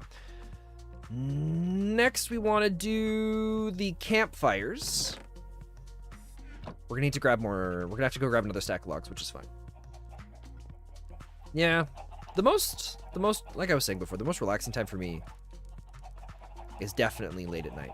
But it also could be that when you get tired and it's late at night, your mind starts to relax, and a lot of the things that your mind's working on or trying to process or however all that stuff works, it starts to kind of escape and leave.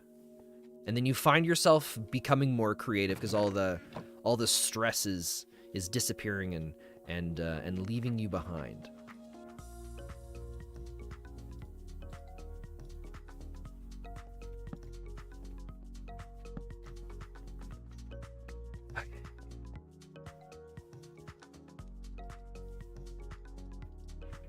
There we go. Oh. So we do this. I can hear Buddy upstairs just going nuts. I'm assuming he saw a cat. There was a little dog randomly wandering around earlier today. No, it's a cat. I can hear him whining. He wants to go out and chase it, I bet.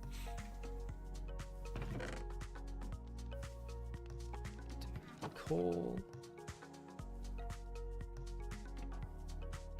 Oh, is my dad gonna let him out? Uh-oh.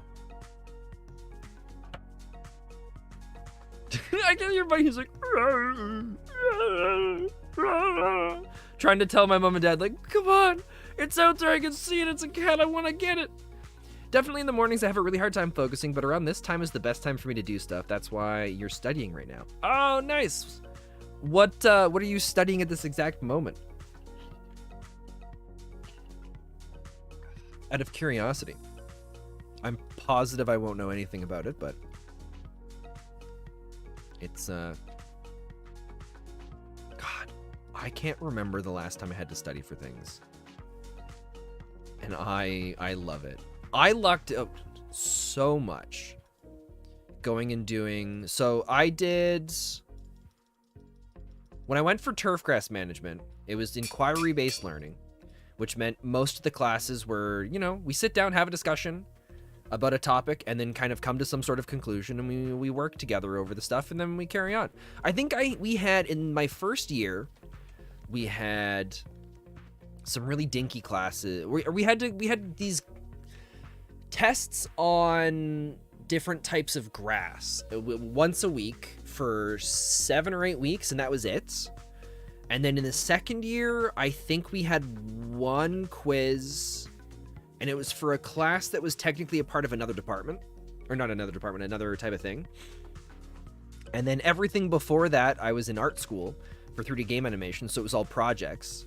I lucked out so much. I didn't have to do really anything. I don't think...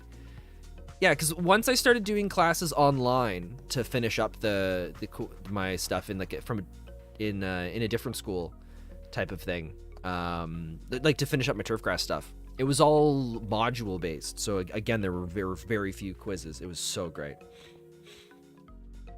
You have a communication exam tomorrow. I'm about 2 to 5 chapters through what the exam is on. Oh, good luck. I hope you do well. Oh, that's right. We came on here to do Shamainin. How's our backpack doing? It's doing fine. I wonder if we can upgrade the backpack. Actually, I'm curious about that. Uncommon back. Oh, we can. Wait, framed chest. Why does that sound familiar? It's from Framed Blocks. Are framed chests ones that you can just customize the appearance of them? Is that what it is? Oh, it's also used for refined storage. Hey, Spen will be lurking here. Gotta study. Good luck, you suckers. Imagine having to study. Like, imagine not being able to just play video games, but having to sit there and learn things. That'd be the worst feeling in the whole world, not being able to sit here and play a video game. Boys, it's good to see you.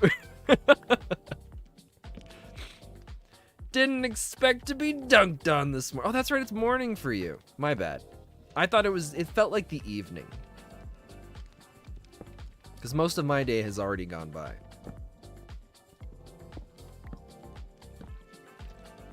All right, let's...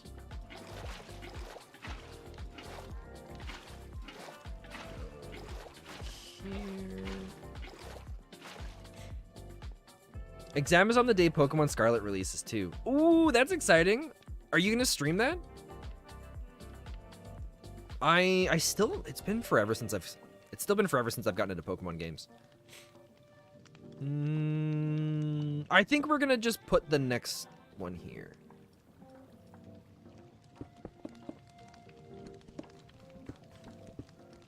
With how we've got this set up, we can move some of these pumps around. Not sure, would be fun.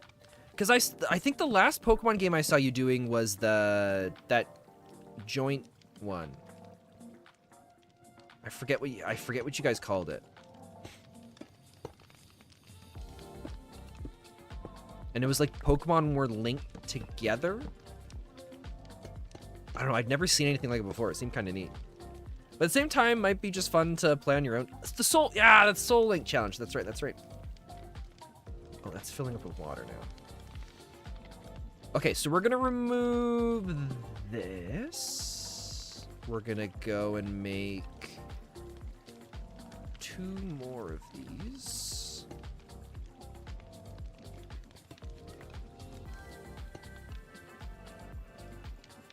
We're going to go and put this here. Can I put this here? No.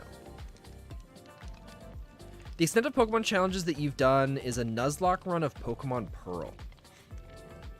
How do the Nuzlocke things are where if your thing dies, it's out, right? It's like one of those things.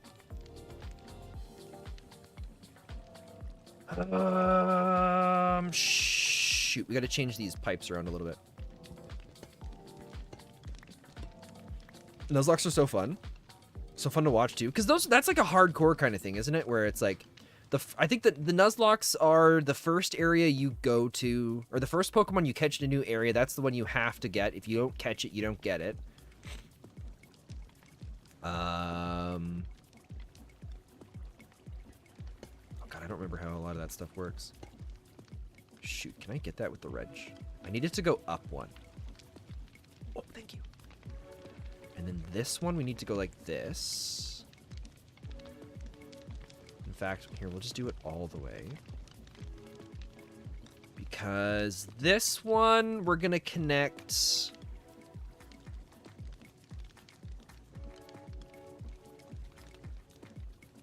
Okay, never mind. It looks like this one's going to go up too. That's how we're going to do this. And we'll make it glass. We're going to cross here. That becomes glass.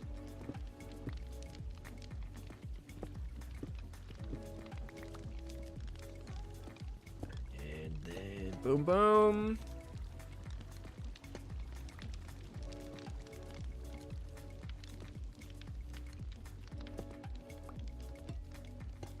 Boom. Okay, so that connects that. That connects that. This one goes to here. Somehow, it's still supporting all of these, which is really nice. This is your 5th life right now. If you die in the game, you die in real life. Oh, God. Yeah, the last Pokemon game I played... was, I think it was black. It was Pokemon Black and White, and I think I had Pokemon Black. And apart from that, I haven't really done much for Pokemon. I think I picked up... Oh, one sec. From my sneezes earlier, my nose is getting ringed. Ugh.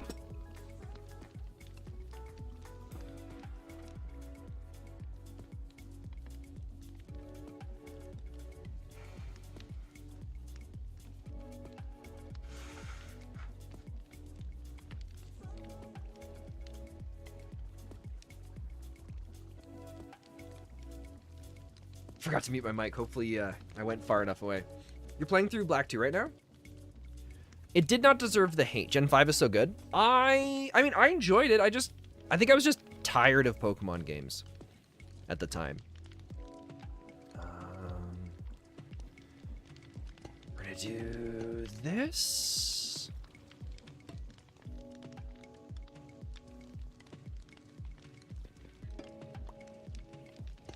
This. I think I want that. Wait, I'm supposed to be studying. Yeah, go study. Go study. I'll talk about Pokemon. You have fun. You have fun studying. Yeah, the last one. I think I played Alola a little bit, but I didn't get super into it. It wasn't bad or anything like that.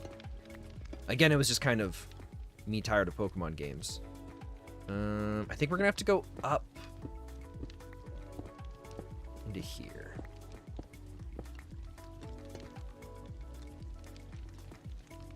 What's nice is it's super easy for us to make the water pump things. See, that's yeah. Fun. Wait, yeah. This is how we're gonna do it. This will connect here.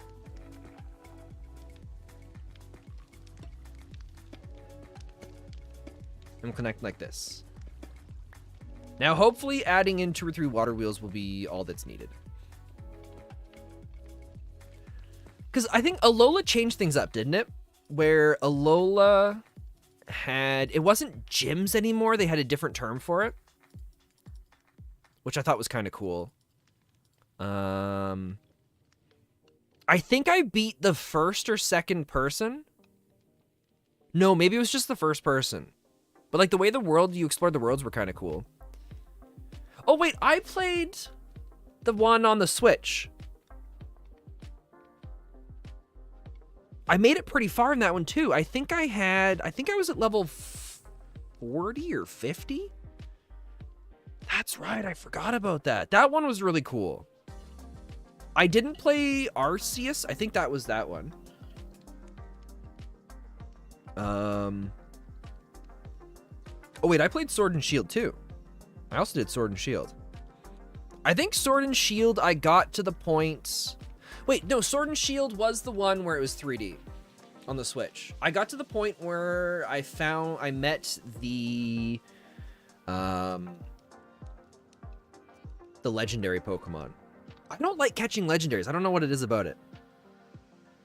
The island kahunas. The kahunas makes them sound like they're like the little teenage rebels. Like, those kahunas up to no good again. Oh, dude, speaking of teenagers. In Canada, BC, I believe it was 7-Eleven was trying to test different ways... try out different ways to reduce the problem of teenagers hanging out in front of their convenience stores, because the teenagers hanging out in front of them, they felt was causing less people to show up. And so they started testing out some stuff, and by playing, what was it? It was orchestral music. So they would start playing like orchestral music and music along those lines in the parking lots of the 7-Eleven gas stations, and they found that it dramatically decreased the amount of loitering of teenagers, and so then they started rolling that out to 150 different stores across Canada. So now there's a whole bunch of different 7-Eleven places that play orchestra music or different things like that in the parking lot so that teenagers don't loiter around. How, like, if there's ever a way to say, get out of here, teenagers, that's the nicest way of doing it. Just play music where they just don't have any interest in listening to. Oh, man. I wonder where else they could do that. And I wonder if there was places for, like, young... What if that's how we dealt with protesters? For, like, certain things. Like, certain things that it's just, like, there's a lot of protests are great to have. But some of them you're just kind of like, this is not the place to be doing this. And so you could just, like, play the opposite kind of music of what they're into, right? So if there was, like, a bunch of old seniors that were protesting, like, something to do with dentures or something like that. I don't know. You just play heavy death metal outside. Or no, not heavy death metal. Because there's some of them, old people. I think some of the old people now were alive during, like, the big renaissance of that stuff. Maybe you'd have to do some, like, the new wave electronic dance rave music. Yeah, something with, like, a really big heavy bass. Something that maybe they can't quite hear it, but it like the bass is powerful enough that it rattles their hearing aids. And they're like, oh god, we gotta get out of here. Oh. That's the new. If there's ever a career that I want to get into now, it's trying to figure out what kind of music you can play to old people to have them go like, I don't want to be here. Oh, hey, Melty. We were just talking about your generation and how 7-Elevens across Canada have figured out ways to stop you from loitering in front of their stores, and it's by playing orchestral music. so that the young kids are like, I can't just sit here and talk about my teenage problems and angst when there's Beethoven's First Symphony playing.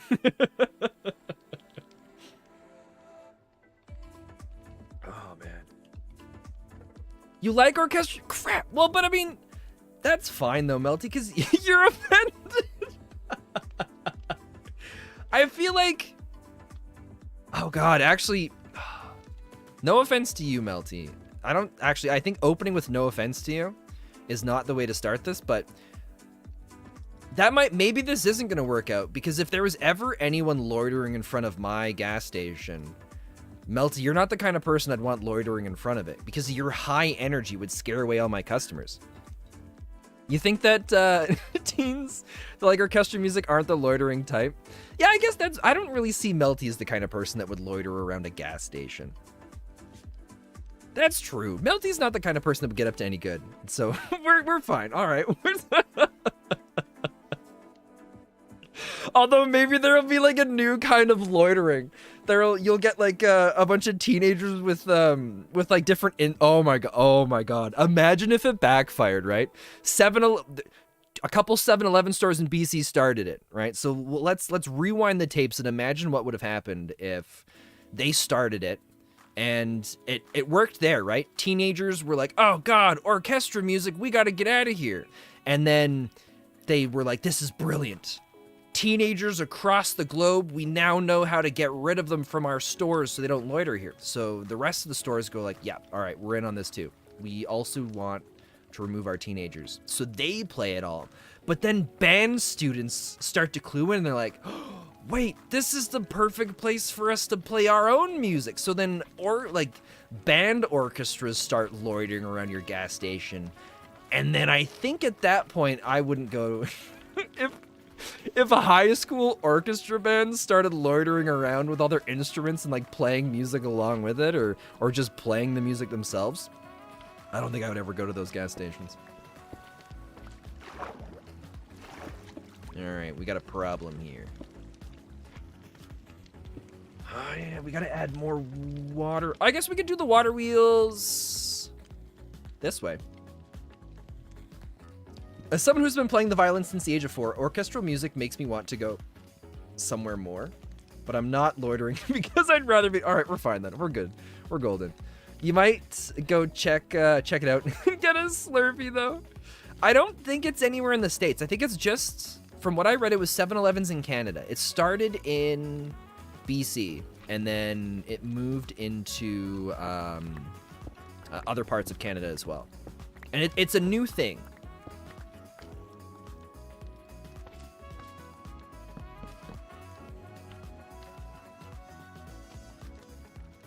Okay, so we're gonna go with the 4.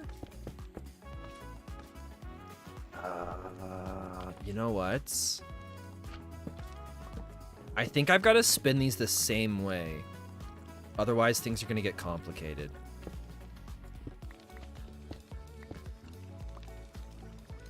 Okay, so that's our source.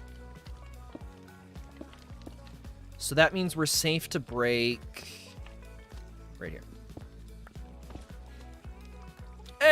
Opio, how you doing? Welcome, welcome. It's all here in WA. Been that way for a couple months. Oh, in Washington? I'm assuming that's what WA is? I don't know my geography very well, or the stuff for that. My grandma really gave me a tiny violin when I was 4 and was like, this is your life. No, Melty. Wait, is that how you got that? Melty, that is, in my mind, that is the origin of your username. Where your grandma was like, all right, Melty. She was just like, this is your life now. All right, Melty. Okay? As if she was saying like, okay. Ah, crap.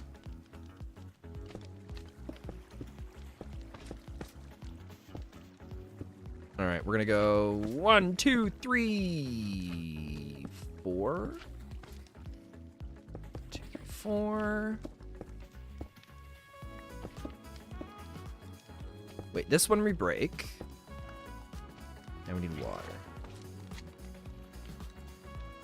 I just hope I'm getting it in the right spots. 1, 2, 3. Speaking of orchestral music. Uh-oh, Melty. It's happening! Now we're gonna have to make sure. Oh, you're playing on stage on Wednesday. Okay, I was gonna say, now we gotta make sure we stop playing orchestral music. Oh, dude, it's our first stick in a long time! Stick Karen, it wants to speak to your manager. We've gotten this a couple times now. I think this is the second one for this. I don't think we've gotten a third of any of the other sticks so far. But it feels like it's been... Usually we get one every hour or two. But it's the first one we've gotten in a couple hours. You're playing on stage on Wednesday. That's pretty exciting. So, Melty, I'm assuming you play violin in band. Do you play other instruments? If I ever joined band, I think I would want to play the clarinet. I think that would be my instrument of choice. How did I do this? Okay. I think we're going to connect these together. And that should... Perfect. Okay, thank God. You play guitar, piano, and violin? Oh, dude, that's awesome. I took piano lessons when I was younger, but I never took them seriously, and I basically never played the piano. We had like a it technically wasn't a piano, it was technically like an organ, but you could change the sound of the tune based on like the options you said, so we could make it sound like a piano. Cello or viola next. What is a viola? It sounds like a flower. Piano lessons make playing the violin so much easier. I heard that piano is one of the best things to start with because it makes a lot of instruments easier to play. Let's go with... Oh, wait, no, we're good. We are powering all this. We don't need... Oh, shoot, this is going the wrong way.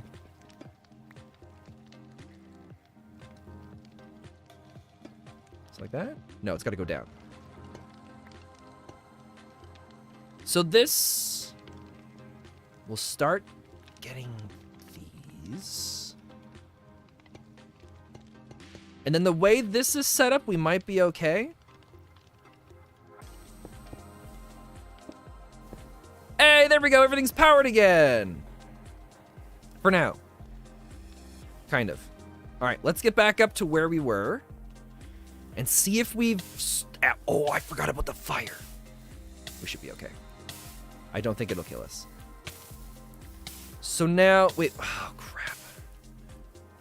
Oh, wait, no, this is good. This is good. So the ingots get sucked into the chest here. When this fills up, it'll start just depositing them into lava. Like this. Okay. I played trombone, then started playing guitar, which is such a different instrument and definitely had a huge learning curve. Dude, that's awesome. One of my best friends, he played trombone. It's actually really cool. So he got really into music. He played trombone in high school, got really into music, went to school to become, like, took like a degree in music. I think he got like his master's in it in music, and I don't remember exactly what it was called. Then he went back for teaching, and he took over for the band teacher that he had when he was in high school, when the band teacher retired. The timing for the retirement and him finishing school was just perfect. It was really cool.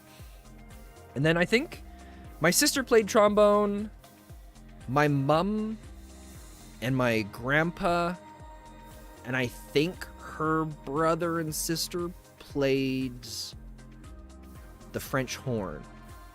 I don't think my grandma played an instrument. But then, yeah, I never got into it.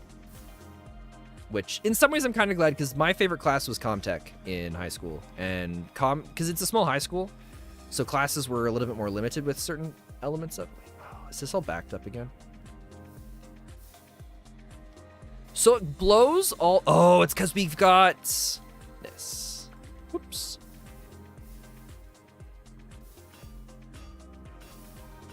I don't think that's going to be able to keep up very well. Shoot. I think we're going to need to make 2 of those and change how the conveyor belt pulls stuff out.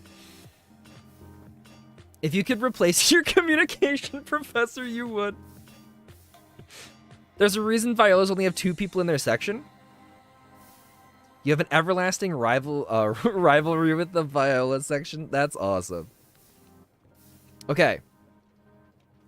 How we're going to do this... Wait, what's clocking it up now? Ah!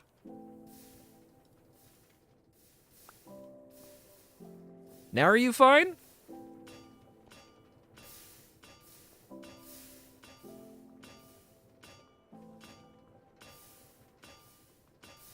Wait, it's actually going pretty smoothly. And it looks like even if something goes all the way through, it washes right there. So I think this is okay. Right? It's almost consistently going. So that really does produce the ingots fast enough, I guess. Maybe not. The chest hasn't filled up yet. We'll see. I think we're going to need to set up another one of these.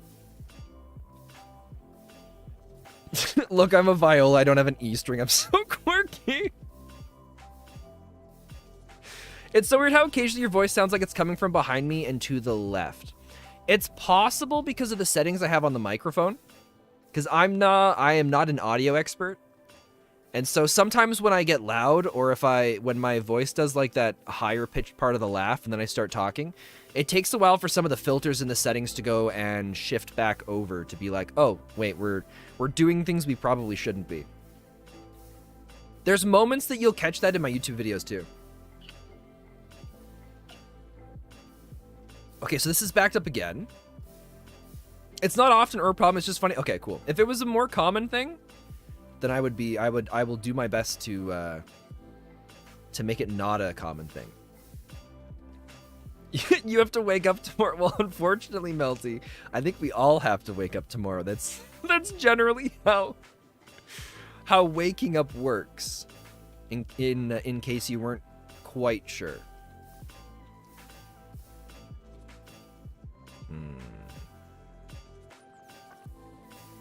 I really don't like how this is going, so I think we're gonna make 2 of those. Okay.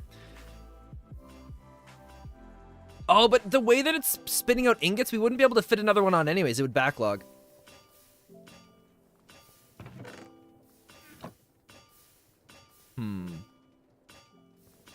You're about to try the old 24-hour nap? I'm trying to think. I think the longest I've ever slept was 16 hours. But that was after pulling an all-nighter. But that was a long time ago. It was, I shouldn't say a long time ago. It was probably like 6 or 7 years ago when I was already too old to be doing all-nighters.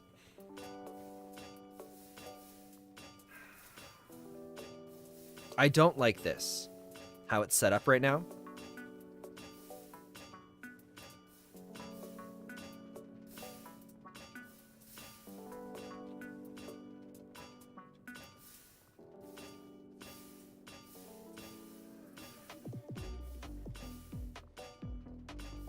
I think what we need to do... Here, let's just make... Oh, I don't have the andesite on me right now. Good thing! The andesite is pretty quick to get to. No, because it's scientifically proven that the brain isn't awake until around noon. So why does school... It's not scientifically proven. But you are bringing up some points that technically science has gone on to prove that if school started later, it would be better for high school students because of how the developing brain works. But make it make sense. Well, there you go. Kind of made it make sense. So you're not 100% wrong, but you're also not completely correct. Okay, so that's still crushing stuff. This... We're gonna do... one of these. Let's figure out if we can get a way to get it here. You don't want to wake... You have to wake up at 5 a.m.? I mean, I would have hated that. Having to do that every day for school when I was in high school.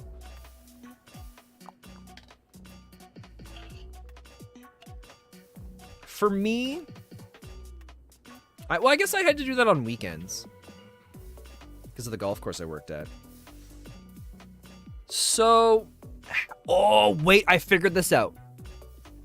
Okay, we're gonna have the 2 basins fill into a chest, and then we're gonna have a brass funnel export out of the chest. So that way, we'll have it so 2 gold ingots are always being put in. We'll have 1 and 1 gold ingots going into the chest, and then the funnel will be able to put out 2 at the same time, and this will work. I finished editing my stupid little reenactment, and now my social anxiety says to redo it. That is quite the commute. See, I mean, I guess it depends on it depends on what you like and dislike, and for I guess how your commute works. For the golf course I worked at for a few years, we started work at 6 a.m., but I needed to be there for 5:30. So I would wake up at 4 a.m. every day, and then I would drive I'd have like an hour drive, just shy of an hour drive every day. An hour and a half is BS. Wait, you get on the bus for an hour and a half? Oh, Melty, that's rough. I couldn't imagine. In fact, I don't I don't want to imagine. All right, this is gonna slow down for a second. Oh, oops. Here's... Oh, this is gonna get really messy. Yeah, whatever. Okay. We're gonna put this here. Go like this. And like this. Now, this is gonna move, but it doesn't have to move far. We're gonna have to go basin and basin here and here.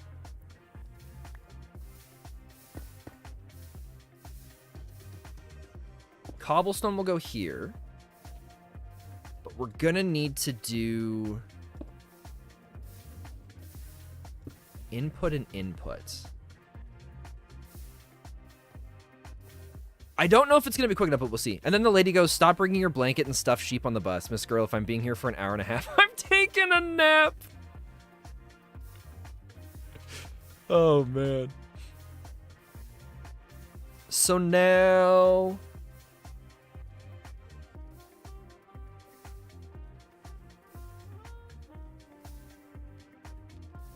Oh yeah, we're gonna need a few brass funnels. Let's go make brass funnels, and then we'll come back.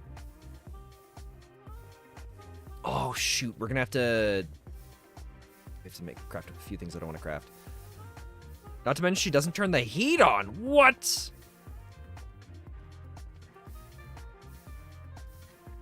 I feel like there's something I'm missing over here.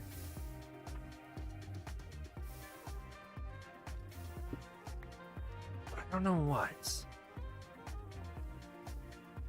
We were making sandpaper here. And then we have all of this flowing into the quartz. So that the quartz can come over to that place. We never set up our crafter.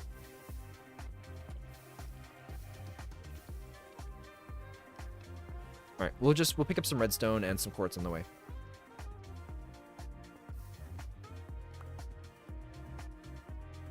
Oh, that doesn't go there. Oh, shoot. There. 8, that should be fine. It was 5 years. It was 5 years, a few weeks, my booty. Is one of the best lines. I'm really excited to see the video.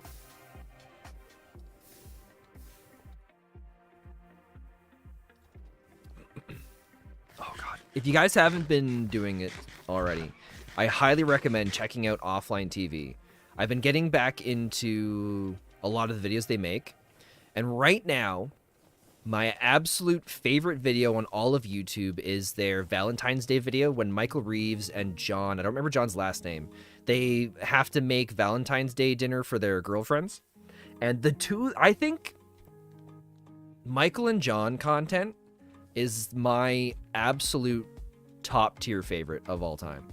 I cannot get enough of it. The two of them together are like, how funny they are should be illegal. And I hope someday to be able to be a part of something that makes videos like that. I think it'd be so much fun. I didn't script anything, so I'm just stuttering, and there are just random pauses in my sentence where I space off, and then remember that I'm recording. Melty, it sounds like it's going to be perfect. Everything any of us want from one of your videos is going to be there. Alright, redstone.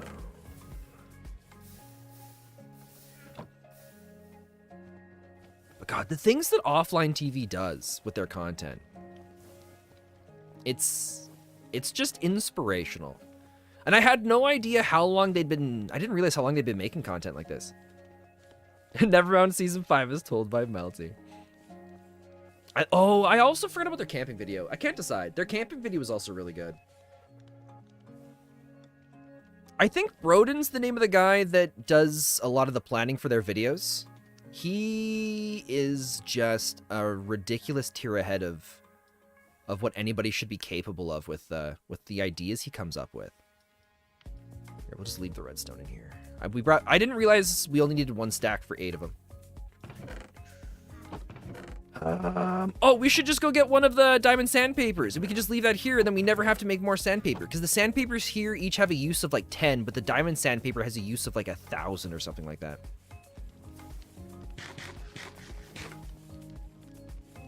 Okay. I think... Oh, I forgot about the lava again. I think at some point we're going to have to put glass around it, just so I don't run into it. Let's go this way.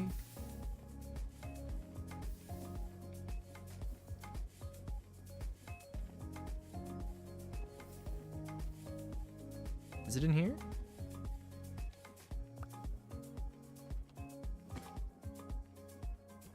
It is. Okay. The diamond grit sandpaper. Look at this.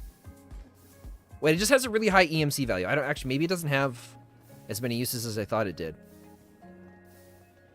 Also, do we have everything we need here? I think so. I think we can just craft here. Oops. See how many uses we get. Dude, we get so many! It's some expensive sandpaper? Yeah, but look... Normally, I would need 2 pieces of sandpaper to be able to make 8 of these. But this sandpaper is still going. Yeah, there we go. Durability 1024.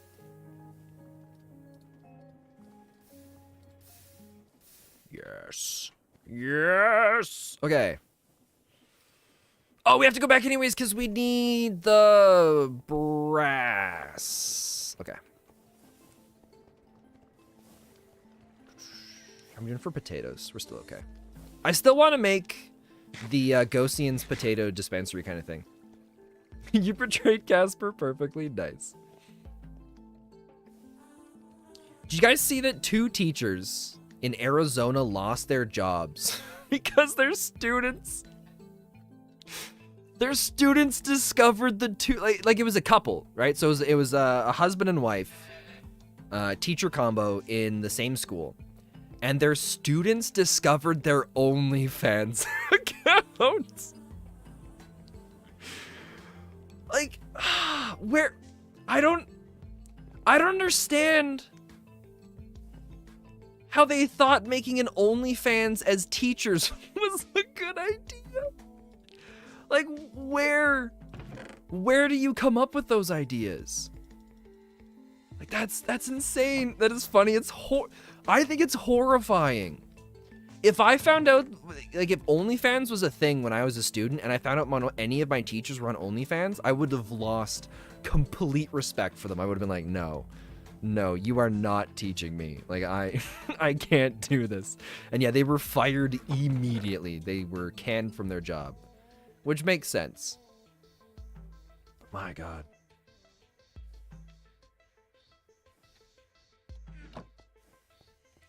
I don't know. I guess it's... The whole situations like that are tough. I guess, I don't know. I'm not a fan of anybody that does the OnlyFans kind of content, where it's like the, you know, like what people expect to see when you talk about OnlyFans. But at the same time, there's so many people that are completely into that, and that's how, if that's how people want to make their money. I feel like it's different for a teacher though. Why were the kids on OnlyFans? I mean, that's the next question to ask. I wonder, you know what? I should have looked into it more, because now the question comes to mind. How did the kids find it? Were they looking, like, sometimes kids look up the teachers' names, right? Like, what if, like, imagine it was like Mr. and Mrs. Jefferson. Those were the teachers, right? And then what if that was the name of their OnlyFans? It was just Mr. and Mrs. Jefferson. It's like, to find it, it would have to be themed in a way where it'd be something where they're either stupid in using their actual names, or it's something related to teaching. So if students just decided to Google their teachers, then it was something they stumbled across. Because I know when I was in school, there were a bunch of kids that would just Google stuff about the teachers to try and find stuff about them, so that they could, some of them so they could ask questions to the teacher, others so they could try and be like, I've got dirt on you, now give me better grades, which none of that ever worked. But yeah, that stuff is crazy. You used to stalk your teachers on Instagram? Yeah, I don't know if I'd have ever been able to do that. The one time I remember, I saw teachers twice outside of school. Because I think most of my teachers lived out of town because it's a really small town, so they drove in. But we saw them at grocery stores, and even seeing them now, teachers that I had before that I know are retired, it's it's almost weird. You just look at them and just like, wow, wait, you exist outside of school? It was just something that seemed incomprehensible. Is that the right word for it? I just didn't think it was something that was possible. Okay. What we're gonna do, and I think I think we gotta move this. Oops.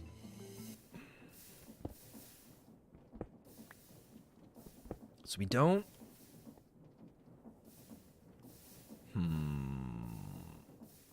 What I was thinking... Okay, this is gonna stay here.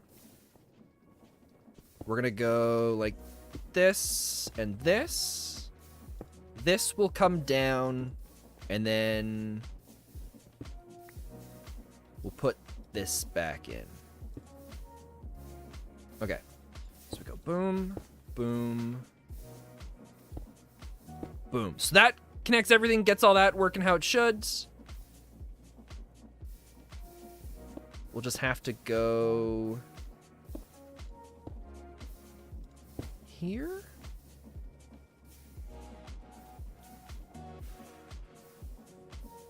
And then I'm hoping we can do 2 vertical. 1, 2, 3, 4, 5, 6, 7, 8.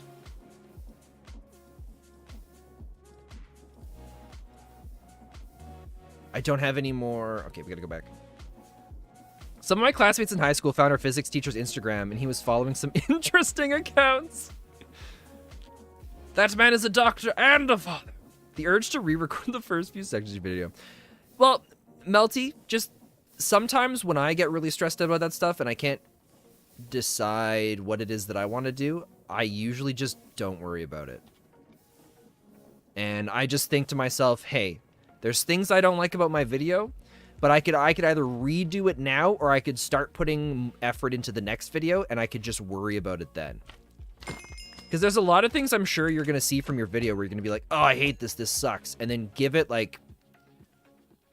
3 weeks, you'll go rewatch the video and maybe you'll feel the same way. Maybe you'll feel differently.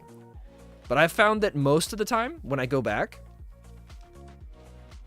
but yeah, I feel like most of the time when I go back to older videos, I'm like, okay, you know, maybe that wasn't as bad as I thought it was.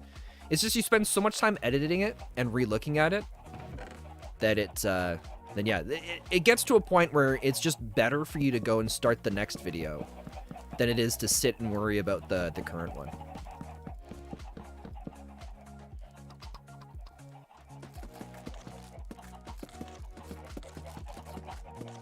It's gonna be nice once we get this automated too.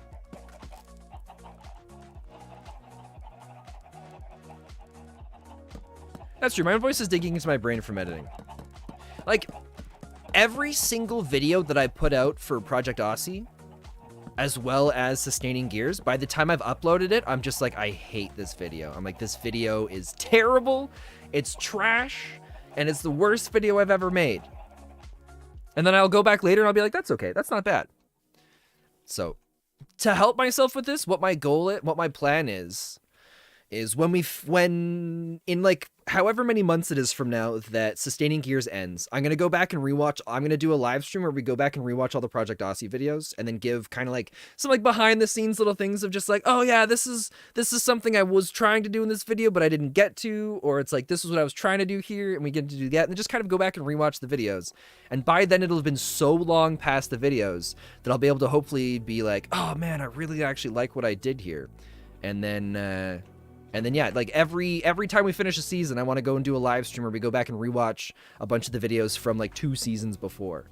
And so that's the plan. So wait, we wouldn't do Project Aussie yet. We would do the season before then, which I think it was just like 1 or 2 videos. That's fine. I think it'll be fun. What are we doing for time right now anyways? Okay. We should, so I have like a list of notes beside me, and as I always leave a little note in there, feed the chickens. But we have so many chickens now, we don't need to do that anymore. Hopefully you'll find a second person to help you record this next time, because it looks like you're the one lonely kid playing table tennis alone. Well, Melty, you don't have to go and retell the parts of the stuff too if you don't want to. You could just do moments with your character interacting with people.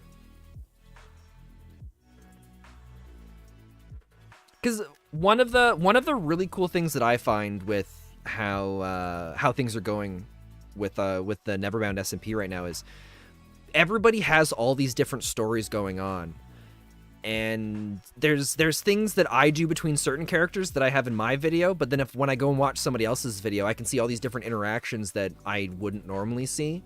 Or sometimes I'll have an interaction with someone on my video, and I'll cut out a bunch of stuff that I'm like, you know, it doesn't really fit or feel with what I want to have happen. I don't feel it like helps tell the story I'm trying to tell, and then I'll go watch their version of the video, and I'll see different things that they've got where they've cut out parts that I left in, and you know, so you kind of like, it's like, it doesn't matter if I go and watch my video of me and Sigma interacting, and then I go and watch Sigma's video of me and him interacting. I get 2 different kind of things with each one, and that's part of me really likes that. You thought it'd be funny, so you re-recorded anything that was even that you were slightly Oh, I see what you're talking about now. Okay, okay. I thought you were saying that you were retelling the story of everything that's happened. I was like, that sounds like a lot, like a lot of work. Why did we come back here? It was to make andesite casing. Was that it?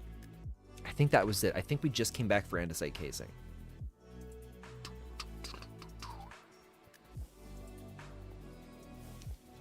It sounds hard. You're lazy. That's fair. Where do you guys think Karens come from? Like, I'm talking about the stereotypical Karen. I've thought about this a lot because I've known a few Karens and I've grown up around a few Karens. And the classic Karen is like, it's like an archetype that you see. And like most Karens are pretty close to exactly the same in their approach to being Karens. But what? Like, I wonder what it is that makes them become Karen, you know? I'm doing this wrong.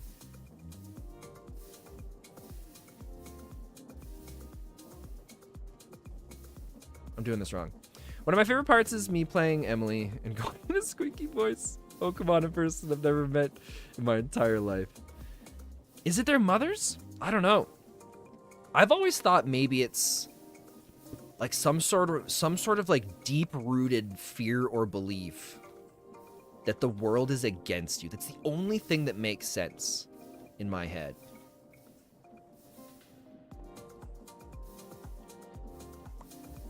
To truly believe that everyone is against you in like every situation.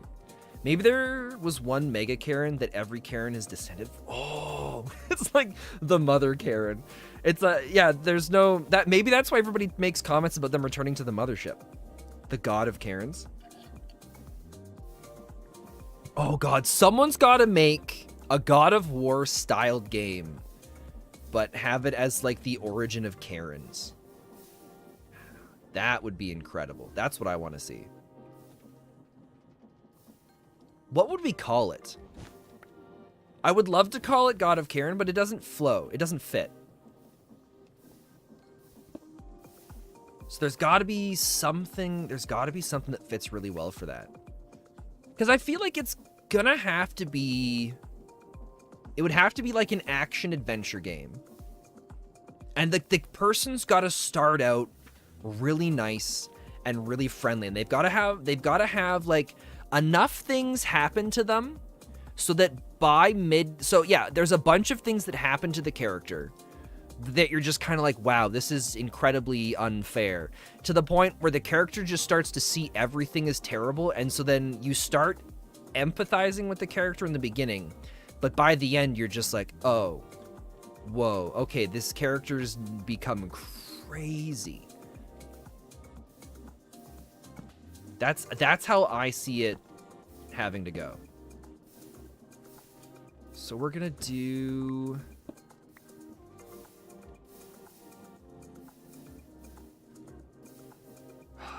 This isn't working the way I want it to. Oh shoot. I think we can get out right here.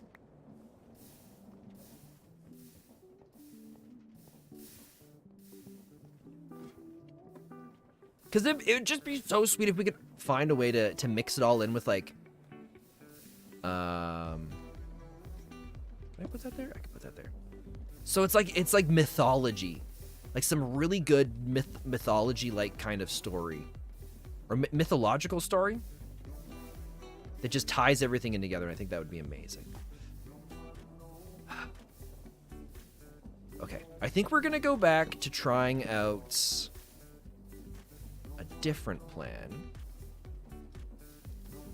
And so we're going to have this spit out gold bars, and we're going to say just spit out however many you want. You should leave the editing program and come back later. That might not be a bad idea. Take a break. Enjoy yourself. We'll see if this can keep up. So that's going to go like that. We need to set gold bars as the recipe. Oh, crap.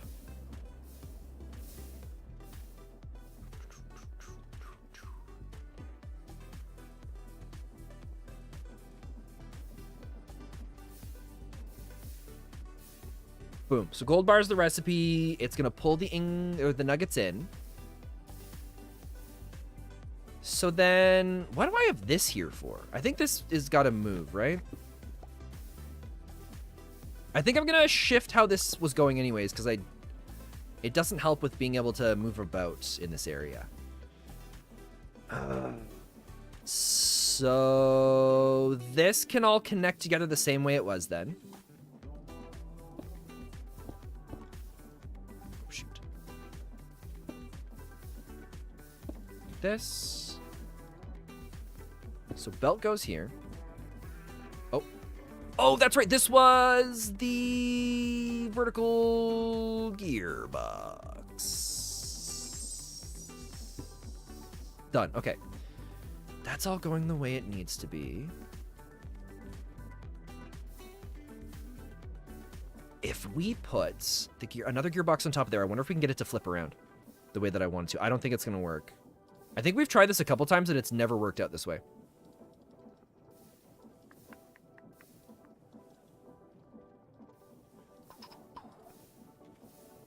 With everything going on in Twitter right now, there's been a lot of weird... Oh, that's the wrong way. I think we just got to put another one in there. Yeah, whatever. We'll just do that. Okay. There's been a ton of strange, weird corporate jargon that's been kind of popping up and around the place. So I've been writing down every single weird corporate jargon term that I could find. And I want to see if you guys can guess what these actually mean. Because I got all of these wrong except for one of them. And we're going to start out really easy with the first one. And it's new normal. So this is a term that's used in corporate America, or just corporate settings in general. And wait. Oh, shoot. I just put paper in there. Oh, shoot. This needs to be a smart funnel. We gotta go grab a smart funnel. Or a smart chute. But yeah, the first one was new normal, and which is the simpler one. It's an easier one. It means something strange in the past that's normal now. So, I'm trying to think off the top of my head of some examples of it, but I can't.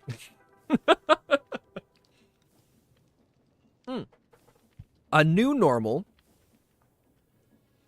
I guess. What would a new normal be? I guess TikTok you could consider a new normal. I think in corporate terms, it usually revolves around something to do with like, oh shoot, one sec.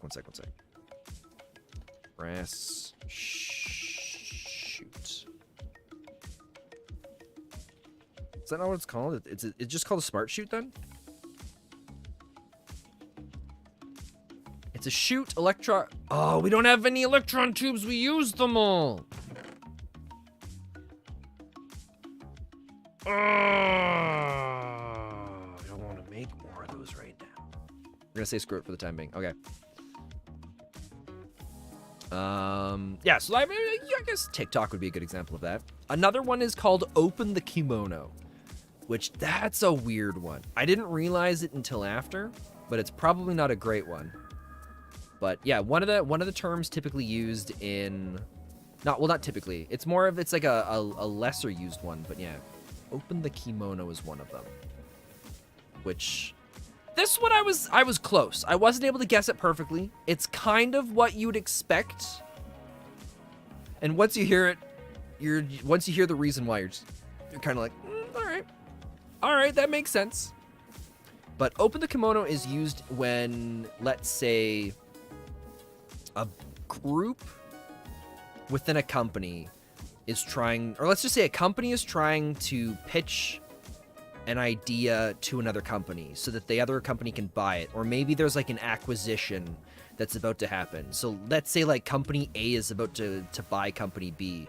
So company B would open the kimono, which means they are revealing all of kind of like the plans and the stuff they've got, like the inner secret workings of what's going on in like their business for what their plans are for different things. And so it's, you know, kind of like how someone would open their kimono to show you everything going on.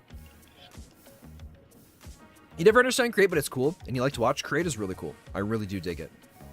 The next one's Boots on the Ground. This one I did not get at all. I couldn't figure out what it was going to be. I thought Boots on the Ground would be something to do with working, like maybe like a manager getting their hands dirty, working in and amongst the group of employees, but I was completely off with this one.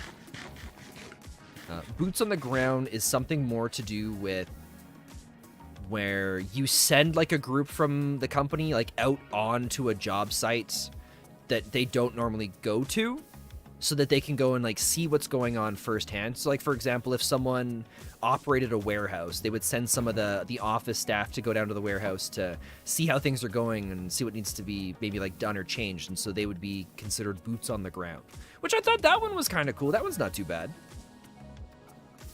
What am I doing again? What are we doing?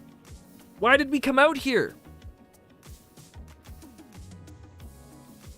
We came out here to get this running, right?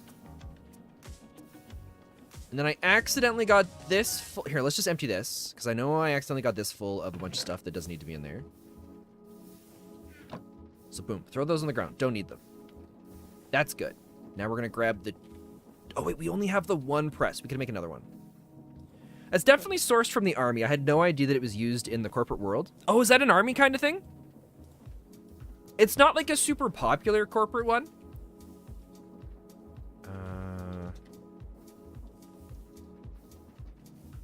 But it is one that's used from time to... I think it depends more on the industry. I think it's used more often in places like the oil industry. Now I think...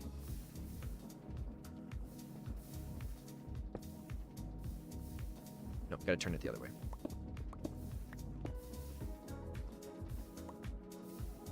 So go like this. And like this. Now those should tie together nicely. God, I'm gonna throw cobblestone everywhere. And now what we're gonna do is we're gonna go like this. Oh shoot. I don't know where our thing went. Oh god. Might have gotten sucked into somewhere we don't want it to be.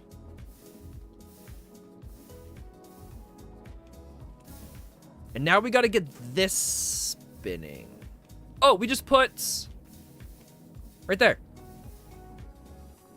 Oh, these are backwards.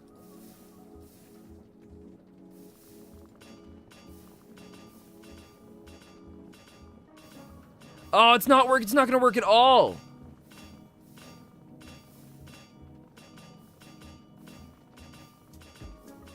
Okay. We're gonna flip these around. We're gonna have to go 2 chutes into the double chest underneath, and then have it filter out that way, and then we'll just bring the conveyor belt back up to match in here. So... the only problem is that's our bottom floor, and I don't want it to be so close to there, but... that's what we're gonna have to do. So we're gonna go... chest, chest. Oh, but we gotta get the... it's gotta be smart chutes. We have to make smart chutes for this. Okay, we'll grab a bunch of quartz. We'll go make what we need. All right, that's fine. 1, 2, 3, 4, 5, 6, 7, 8. 1, 2, 3, 4, 5, 6, 7, 8. Got 16. Okay. Another one that we've got is low-hanging fruit, which I was kind of disappointed in myself for not getting this one. Because I think low-hanging fruit's used, I've heard it as well in other situations. My guess for low-hanging fruit was it was just like something that was, it was something that was really valuable that you wanted. Where it was just like the low-hanging fruit, like it was valuable and it was easy to obtain. Which I was kind of close.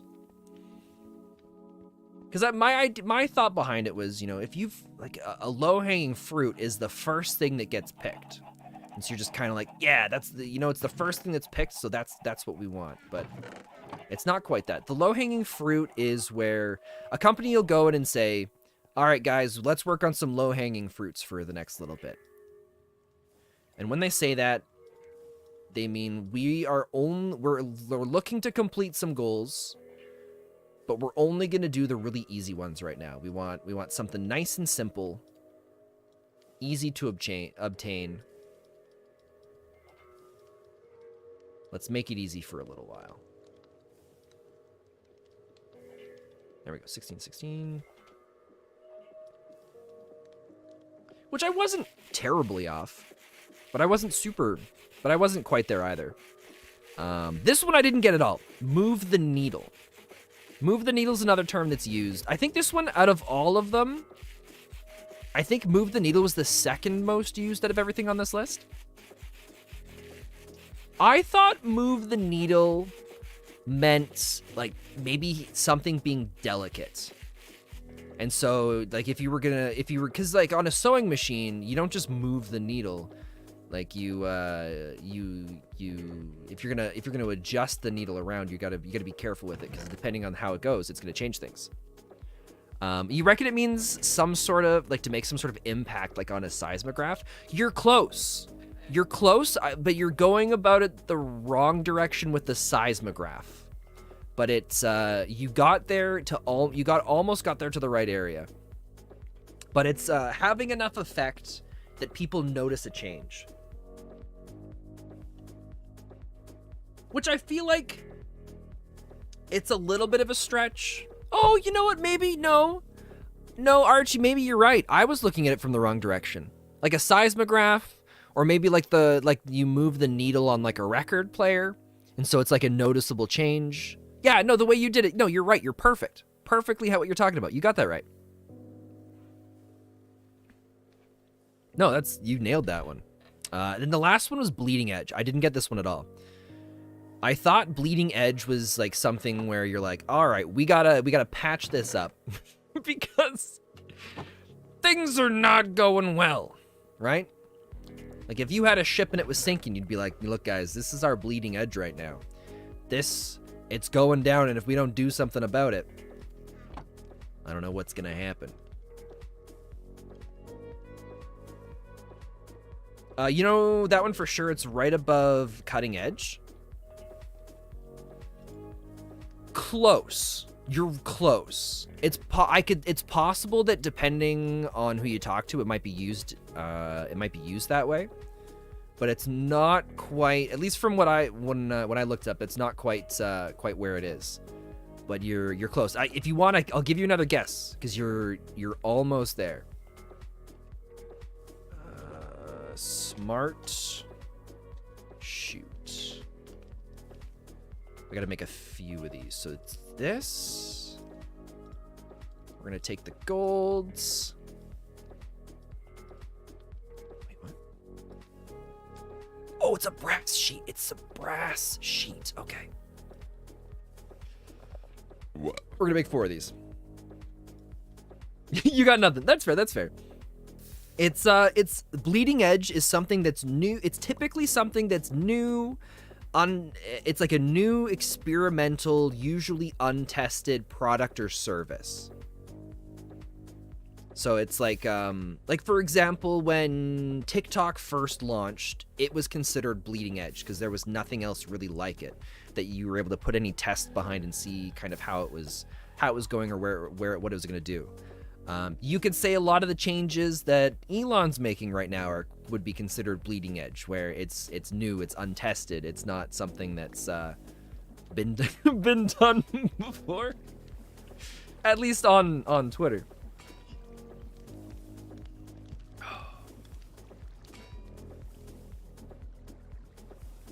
I think that was all of them.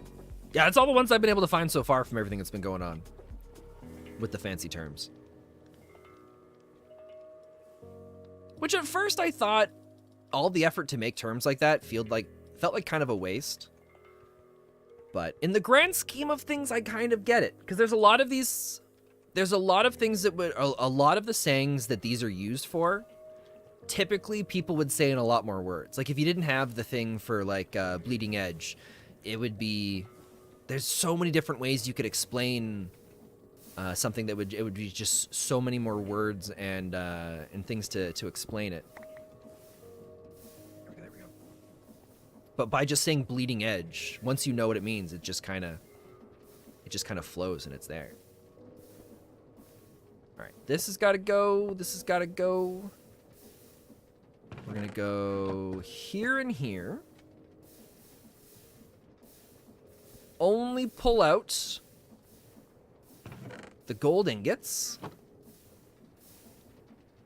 And then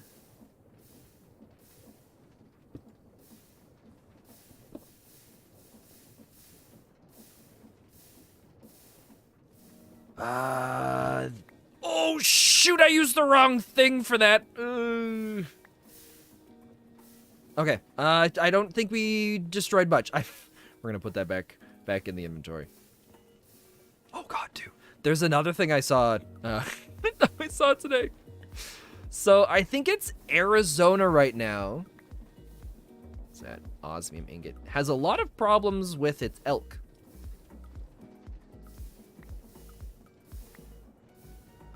Oh, the bee was up. Oh, a chance cube! Oh, we're not gonna get it in time! Ah, oh, the chance cube's gone! No! What is this? Wait, red matter? Oh, dude, that's... I don't even want to touch that stuff. Alright, you're off to commune with Morpheus. Have a good rest of your stream. Good luck, Archie. I will talk to you later. But yeah, the Colorado National Park has such an influx of elk right now. I think it's the first time I've ever heard about where a national park is asking for volunteers to come and hunt elk. They're just like, please, we have too many of them. We need them to go. Because I guess there's so many of them. They're basically flooding the park in certain areas. There's accidents that are happening all over the place. It's insane. Where did it go? Oh, there it is. Okay. How are we doing for time anyways? 9:59. I feel like I could just keep going for hours, and that's not usually how it goes with live streaming for me. Okay. So, what we'll do is we'll put this here. Oh, wait, no, we need this to go down one. Oh, that's right. That's why I was out here at first. Can we do this? Break that. I think we got this. I think we got this. Now that I think about it, what did Archie mean by commune with Morpheus? Was he talking about going to sleep? I hope that's what he meant. Okay, so we're gonna go like this.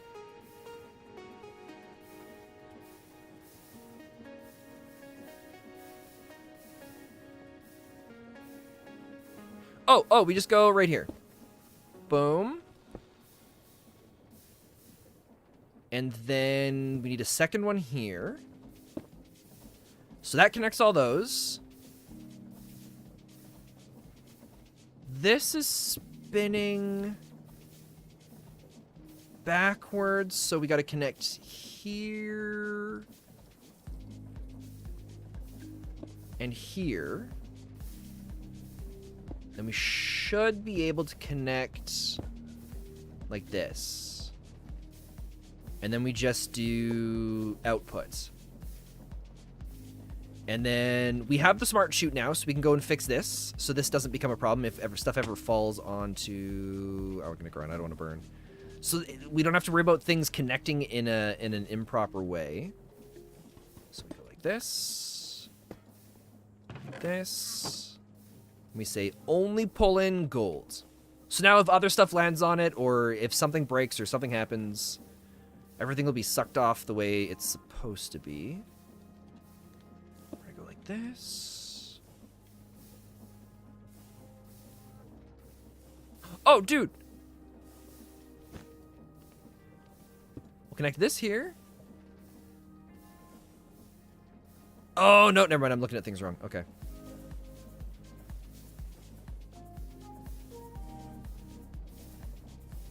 Did I mess that up? No, we're good, we're good, we're good.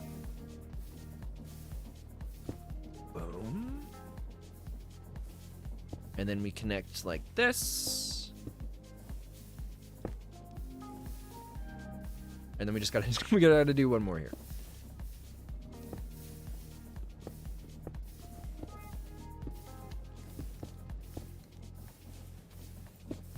Boom. So now anything that's too much, burned and scorched. Okay. I think we're good to flip those back around now.